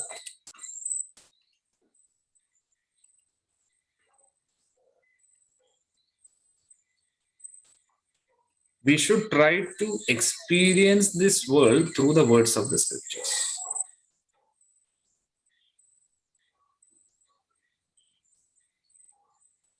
ഇത് രണ്ടിൽ തമ്മിലുള്ള വ്യത്യാസം എന്ന് പറഞ്ഞാൽ, ശാസ്ത്രത്തിൽ നമ്മൾ ഒരു കാര്യം കണ്ടു, അല്ലെ? ഇത് ഇങ്ങനെയാണ്. ഉടനെ നമുക്ക് കിട്ടിയ അനുഭവങ്ങളും വെച്ച് കമ്പയർ ചെയ്യും. എന്ന് പറയാം, അങ്ങനെയല്ലല്ലോ, എനിക്ക് അങ്ങനെയൊന്നും അനുഭവപ്പെട്ടില്ല, ഇങ്ങനെ ഇട്ടില്ല, അങ്ങനെയായിട്ട് എന്നൊക്കെ പറയും ഉടനെ. പക്ഷെ നമ്മൾ അങ്ങനെയല്ല. നമ്മൾ ഈ ലോകത്തെ കാണേണ്ടത് ശാസ്ത്രത്തിന്റെ അടിസ്ഥാനത്തിലാണ്. ശാസ്ത്രത്തിൽ പറഞ്ഞ കാര്യങ്ങളുടെ അടിസ്ഥാനത്തിൽ നമ്മൾ ഈ ലോകത്തെ കാണും. ഇത് മനസ്സിലാവുന്നുണ്ടോ? എത്ര പേർക്ക് മനസ്സിലായി? അല്ലെ? അതിന് ബെസ്റ്റ് ഉദാഹരണമാണ് എക്സ്റേ. ഞാൻ പല പ്രാവശ്യം നൽകിയ ഉദാഹരണമാണ്. എക്സ്റേ സാധാരണ വ്യക്തികൾക്ക് എക്സ്റേ മനസ്സിലാവും, പക്ഷെ ഡോക്ടർമാർക്ക് എക്സ്റേ മനസ്സിലാവും. എന്തുകൊണ്ടാണ്? ഡോക്ടർ പഠിച്ച ആ നോളജിന്റെ അടിസ്ഥാനത്തിലാണ് എക്സ്റേ നോക്കുന്നത്. അതുകൊണ്ട് എല്ലാം കറക്റ്റ് ആയിട്ട് മനസ്സിലാവും. നോളജ് ഉണ്ട്. ആ നോളജ് ഇല്ലാതെ അതിനെ അനലൈസ് ചെയ്യാൻ നോക്കുമ്പോൾ മനസ്സിലാവും. ഇനി അതുകൂടാതെ ഗൂഗിൾ മാപ്പ് അല്ലെ, നമ്മൾ ഈ റോഡ് മാപ്പൊക്കെ നോക്കാൻ വേണ്ടി അല്ലെ, സ്ഥലങ്ങളൊക്കെ പോകാൻ വേണ്ടി നമ്മൾ ഗൂഗിൾ മാപ്പ് യൂസ് ചെയ്യും. അന്നേരം ഗൂഗിൾ മാപ്പ് എന്ന് പറയുമ്പോൾ ഒറിജിനൽ സ്ഥലവുമായിട്ട് ഒരു ബന്ധവുമില്ല. ഒരു ബന്ധമുണ്ട്, പക്ഷെ ഒറിജിനൽ സ്ഥലം വേറെയും ഗൂഗിൾ മാപ്പ് വേറെയാണ് അല്ലെ. കാര്യം എന്തൊക്കെ പറഞ്ഞാൽ ആ ഗൂഗിൾ മാപ്പ് എപ്പോഴും ഇതിനകത്തായിരിക്കും ഇരിക്കുന്നത്, നെറ്റിൽ തന്നെ ആയിരിക്കും. പക്ഷെ ആ ഒരു ഗൂഗിൾ മാപ്പ് നമ്മളെ സഹായിക്കുകയാണ് യഥാർത്ഥ സ്ഥലത്തിലേക്ക് എത്തിക്കാൻ. ഈ ഗൂഗിൾ മാപ്പ് ഉപയോഗിച്ചുകൊണ്ട് നമ്മൾ നമ്മുടെ ലക്ഷ്യത്തിലേക്ക് എത്താൻ വേണ്ടി നമ്മൾ ശ്രമിക്കുകയാണ്. അന്നേരം ഇതിന്റെ അടിസ്ഥാനത്തിൽ നമ്മൾ ഈ ലോകത്തെ കാണുന്നത്. ഏതിന്റെ അടിസ്ഥാനത്തിൽ? ഗൂഗിൾ മാപ്പിന്റെ അടിസ്ഥാനത്തിൽ നമ്മൾ ഈ ലോകത്തെ കാണും. അന്നേരം നമുക്ക് കുറച്ച് ട്രാവലിംഗ് ഈസി ആയിരിക്കും. എന്തെങ്കിലും ഡൗട്ട് ഉണ്ടോ ഇതിൽ? എത്ര പേർക്ക് ഡൗട്ട് ഉണ്ട്? ഇപ്പോഴേ തല പോഞ്ഞു തുടങ്ങി അല്ലേ ചില ആൾക്കാർ. കുഴപ്പമില്ല, ഇത് ആദ്യമായിട്ട് നമ്മൾ കേൾക്കുന്നുണ്ടല്ലേ. അത്ര കോംപ്ലിക്കേറ്റഡ് ഒന്നുമല്ല, വളരെ സിമ്പിളാണ്. അതായത് പറയുന്നതിന്റെ അർത്ഥം എന്ന് പറഞ്ഞു കഴിഞ്ഞാൽ, ഇനി നമ്മൾ അങ്ങോട്ട് ഈ സൃഷ്ടി അതൊക്കെ ഇല്ലേ, അതൊക്കെ നമുക്ക് ഒരിക്കലും നമ്മുടെ ഈ കണ്ണു വെച്ച് പഠിക്കാൻ പറ്റത്തില്ല. അതാണ് മെയിൻലി പറയാൻ ഉദ്ദേശിച്ചത്. അതിപ്പോ നമ്മുടെ അജു സാർ പറഞ്ഞ പോലെ ഇതെല്ലാം മൾട്ടി ഡയമെൻഷണൽ കാര്യങ്ങളാണ്. അതുകൊണ്ട് നമ്മുടെ ഈ ഒരു കണ്ണ് വെച്ചോ നമ്മുടെ എക്സ്പീരിയൻസ് വെച്ചോ ഇതിനെ ക്രാക്ക് ചെയ്യാൻ നമുക്ക് പറ്റത്തില്ല. നമുക്ക് ഒന്നേ പറ്റൂ, ഈ ശാസ്ത്രത്തിൽ പറഞ്ഞ ആ വാക്കുകളെ വിശ്വസിച്ചുകൊണ്ട് അതിലെന്താണ് പറയുന്നത് എന്ന് അതേപോലെ എടുത്തിട്ട് അതിന്റെ അടിസ്ഥാനത്തിൽ നമുക്ക് ഈ ലോകത്തെ കാണാൻ പറ്റും. ഇപ്പൊ ഉദാഹരണത്തിന് നമ്മൾ പറയുവാണെങ്കിൽ, ഇപ്പോ നമ്മൾ കഴിഞ്ഞ കുറെ ക്ലാസ്സിൽ നമ്മുടെ ഭൂമണ്ഡലത്തിന്റെ വീഡിയോ ഒക്കെ കണ്ടു അല്ലെ. എത്ര പേര് കണ്ടു? അല്ലെ, എല്ലാരും കണ്ടു അല്ലെ. അന്നേരം അതിൽ നമ്മൾ ഭാരതവർഷം, ജംബൂദ്വീപം അതൊക്കെ കണ്ടു. അന്നേരം ഈ ജംബൂദ്വീപവും ഭാരതവർഷവും നമുക്ക് കാണാൻ പറ്റത്തില്ല. പക്ഷെ ഭാഗവതത്തിൽ പറയുന്നുണ്ട് ജംബൂദ്വീപം ഉണ്ട്. ആ ജംബൂദ്വീപത്തിനകത്താണ് നമ്മൾ ഭാരതവർഷം ഇരിക്കുന്നത്. അന്നേരം അതിന്റെ അടിസ്ഥാനത്തിൽ നമുക്ക് ഇതിനെ കാണാൻ പറ്റും. രണ്ടും നമ്മൾ വ്യത്യാസം മനസ്സിലാവും അല്ലെ. യഥാർത്ഥത്തിൽ നമുക്ക് സുമേരു പർവ്വതം കാണാൻ പറ്റുന്നില്ല, ഇതൊന്നും കാണാൻ പറ്റുന്നില്ല. പക്ഷെ ഭാഗവതത്തിൽ പറയുന്നുണ്ട് സുമേരു പർവ്വതമുണ്ട്, ഭൂമണ്ഡലത്തിന്റെ നടുക്ക് സുമേരു പർവ്വതമുണ്ട്, ജംബൂദ്വീപമുണ്ട്. ആ ജംബൂദ്വീപത്തിന്റെ ദക്ഷിണ ഭാഗത്തായിട്ട് ഈ ഒരു ഭാരതവർഷമുണ്ട്. ആ ഭാരതവർഷത്തിന്റെ 9ാമത്തെ ദ്വീപാണ് ഭാരതഖണ്ഡം. അതാണ് നമ്മുടെ ഭൂമി എന്ന് പറയും. അന്നേരം അതിന്റെ അടിസ്ഥാനത്തിൽ നമുക്ക് ഈ ലോകത്തെ കാണാൻ പറ്റും അല്ലെ. സിമ്പിൾ അല്ലേ? അന്നേരം ആക്ച്വലി നമുക്ക് അതൊന്നും അറിയേണ്ട ആവശ്യമില്ല. എന്താണ് ജംബൂദ്വീപം ഉണ്ടോ ഇല്ലയോ എന്നല്ല, ആ ശാസ്ത്രത്തിന്റെ അടിസ്ഥാനത്തിൽ നമുക്കത് കാണാൻ പറ്റും. ഇനി നമ്മൾ നോക്കിക്കഴിഞ്ഞാൽ മോഡേൺ സയൻസും അങ്ങനെ തന്നെയാണ്. ഇപ്പൊ നമ്മൾ ആരെങ്കിലും പോയി എണ്ണി നോക്കിയിട്ടുണ്ട് എത്ര പ്ലാനറ്റ്സ് ആണ് നമ്മുടെ സോലാർ സിസ്റ്റമിൽ ഉള്ളത്? ആരെങ്കിലും പോയി അന്വേഷിച്ചോ? പ്ലൂട്ടോ ഏറ്റവും ചെറുതാണെന്ന് പറയുന്നു, നമ്മളത് വിശ്വസിക്കുന്നു അല്ലെ. സൂര്യൻ ഇങ്ങനെയാണെന്ന്, സൂര്യൻ ചലിക്കുന്നില്ല എന്ന് നമ്മളോട് പറയും, നമ്മളത് വിശ്വസിക്കുന്നു. അതിന്റെ അടിസ്ഥാനത്തിൽ നമ്മൾ ഈ ലോകത്തെ കാണും. ഇപ്പം ക്ലിയർ ആയോ? ഇപ്പം സിമ്പിൾ അല്ലേ? ഇപ്പം കൺഫ്യൂഷൻ ഇല്ല, അത്രയും ഉള്ളൂ. അന്നേരം അവര് പറഞ്ഞ ഒരു സിസ്റ്റം അനുസരിച്ച് നമ്മൾ ലോകത്തെ ഇതുവരെ കണ്ടു. ഇപ്പോൾ നമ്മൾ അതങ്ങ് ഭദ്രമായിട്ടങ്ങ് മാറ്റി വെച്ചിട്ട് അല്ലെ ഭാഗവത്തിന്റെ അടിസ്ഥാനത്തിൽ ഈ ലോകത്തെ കാണും. രണ്ടായാലും നമുക്ക് അധികം വ്യത്യാസമൊന്നുമില്ല അല്ലെ. ജംബൂദ്വീപം ആണെങ്കിലും ശരി, ജംബൂദ്വീപം ഉണ്ടെങ്കിലും ഇല്ലെങ്കിലും നമുക്ക് എന്തായാലും ജോലിക്ക് പോകണം അല്ലെ. നമുക്ക് ആ വിശക്കുമ്പോൾ ആഹാരം കഴിക്കണം, അതൊക്കെ നമുക്ക് ചെയ്തേ പറ്റും. അധികം നമുക്ക് വ്യത്യാസമൊന്നുമില്ല. പക്ഷേ രണ്ടും തമ്മിൽ ഒരു വ്യത്യാസം എന്ന് പറഞ്ഞാൽ ഇത് കുറച്ചും കൂടെ അടിസ്ഥാനം കുറച്ചും കൂടെ ബെറ്റർ ആണ്. കാരണം ഭാഗവതമാണ് അടിസ്ഥാനം. മറ്റേതെന്ന് പറഞ്ഞാൽ ഊഹാപോഹമാണ്. ഇന്ന് പറയുന്നു ഇതാണ് ഏറ്റവും ചെറുത്, പിന്നെ നാളെ പറയും ക്ഷമിക്കണം കേട്ടോ, പുതിയൊരു സാധനം ഉണ്ട് അപ്പുറത്ത്, പുതിയതായിട്ട് കണ്ടുപിടിച്ചിട്ടുണ്ട്, തൊട്ടടുത്ത് ഒരു സാധനം കൂടെ ഉണ്ട്, അത് ഇപ്പോഴാണ് കണ്ടുപിടിച്ചത്. പിന്നെ കുറച്ച് കഴിഞ്ഞിട്ട് പറയും അത് തെറ്റി കേട്ടോ, അങ്ങനെ ഒരു സാധനമേ ഇല്ല കേട്ടോ.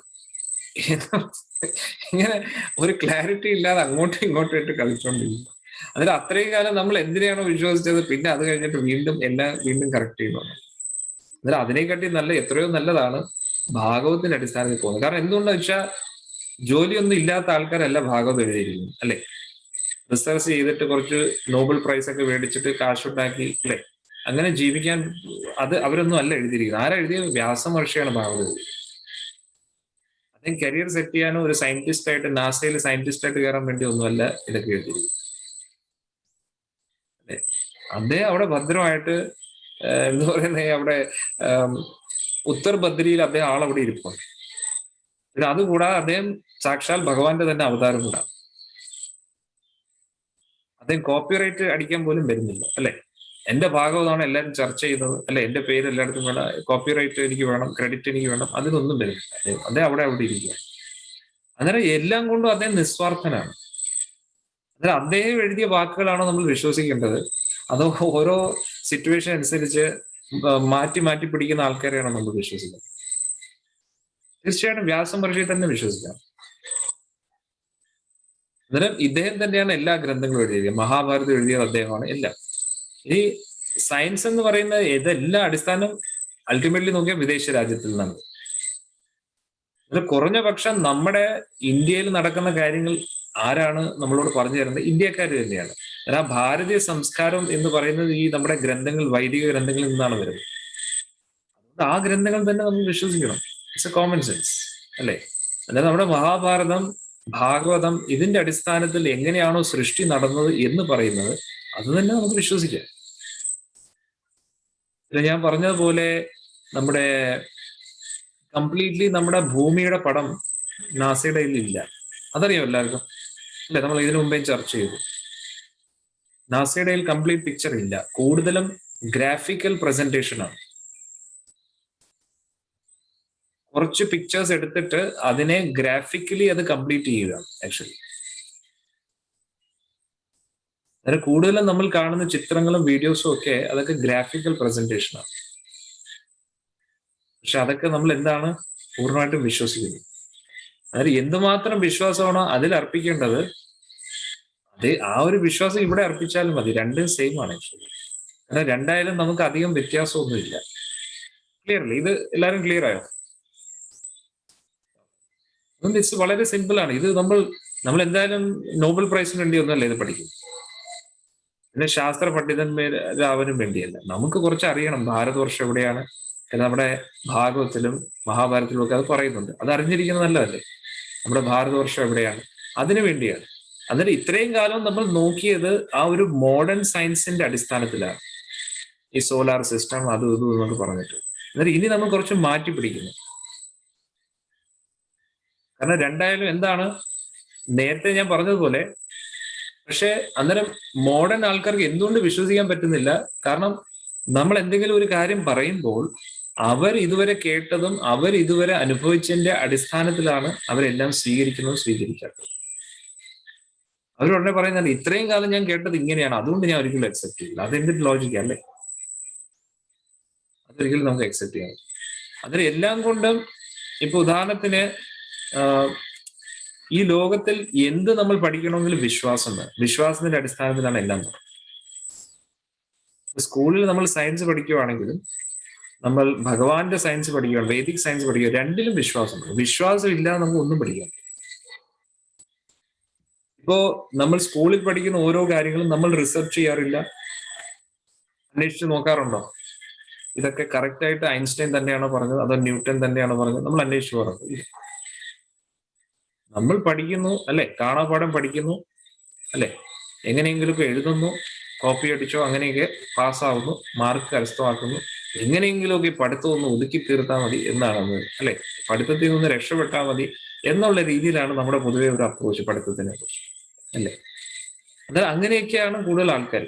പക്ഷെ ഇതെന്ന് പറഞ്ഞാൽ കുറച്ചും കൂടെ ഡിഫറെന്റ് ആണ്. അതാണ് നമ്മൾ മനസ്സിലാക്കുന്നത്. ഓക്കെ, ഇത് ക്ലിയർ ആയല്ലോ, അല്ലെ? അന്നേരം ഭാഗവതം അനുസരിച്ച് സൃഷ്ടി 3 രീതിയിലാണ് നടക്കുന്നത്. Primary creation, secondary creation, tertiary creation.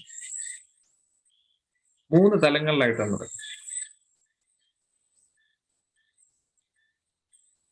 അന്നേരം ആദ്യത്തെ ക്രിയേഷനില് ഈ എന്തു പറയുന്നേ, സൃഷ്ടിക്ക് വേണ്ടുന്ന പ്രധാനപ്പെട്ട ഘടകങ്ങളൊക്കെ വരും. 24 എലിമെന്റ്സ് എന്ന് പറയും. അതൊക്കെ നമ്മൾ വിശദിച്ച് പഠിക്കും. അപ്പോൾ അതിനെക്കുറിച്ച് ഓർത്ത് ടെൻഷൻ അടിക്കുന്ന സിമ്പിളായിട്ട് സൃഷ്ടിക്ക് വേണ്ടുന്ന എല്ലാവിധ വസ്തുവകകളും ആദ്യം റെഡിയാവും. സൃഷ്ടിക്ക് വേണ്ടുന്ന എല്ലാ വസ്തുവകളും റെഡിയായതിനു ശേഷം കാരണോദകശായ വിഷ്ണു ഭഗവാൻ ആ ഒരു പ്രകൃതിയെ നോക്കുന്നതാണ്. ഇതാണ് പൊതുവെ ബിഗ് ബാങ് എന്ന് ഉദ്ദേശിക്കുന്നത്, അല്ലെ? ഒരു പോയിന്റിലായിരുന്നു എല്ലാം പ്രധാന, അനങ്ങാതെ എല്ലാം സിംഗുലാരിറ്റിയിൽ ഇങ്ങനെ ഒന്നിച്ചു നിൽക്കുകയായിരുന്നു പ്രധാന, സൃഷ്ടിക്ക് വേണ്ടുന്ന എല്ലാ മൂലങ്ങളും. അവരെന്താ പറയുന്നത്? അങ്ങനെ ഇരിക്കുമ്പോൾ എല്ലാം കൂടെ ആക്ടിവേറ്റ് ആയി തുടങ്ങി. എന്തുകൊണ്ട് ആക്ടിവേറ്റ് ആയി? ഒരാൾ നോക്കി, അതുകൊണ്ടാണ്. ആരാ നോക്കിയത്? ഭഗവാൻ നോക്കി. അങ്ങനെ ബിഗ് ബാങ് കറക്റ്റാണ്. നമ്മൾ വെറുതെ പാവം സയന്റിസ്റ്റുകളെ ഇങ്ങനെ കുറ്റം പറയും ബിഗ് ബാങ് തെറ്റാണെന്ന്, അല്ലെ? അതൊന്നും തെറ്റൊന്നുമില്ല, കറക്റ്റ് തന്നെ. എല്ലാം ഒരു പോയിന്റിൽ നിന്നാണ് തുടങ്ങിയത്. അന്നേരം ഇനി അടുത്തത് മനസ്സിലാക്കേണ്ടത്, നമ്മുടെ സയന്റിസ്റ്റ് ആൾക്കാർ ബിഗ് ബാങ് എവിടെ നടന്നതാണ് വിചാരിക്കുന്നത്? നമ്മുടെ ഈ യൂണിവേഴ്സിന്റെ അകത്തെ കാര്യങ്ങളാണ് അദ്ദേഹം പറയുന്നത്. പക്ഷെ നമ്മൾ ഈ യൂണിവേഴ്സിന്റെ അകത്തെ കാര്യമാണ് പറയുന്നത്.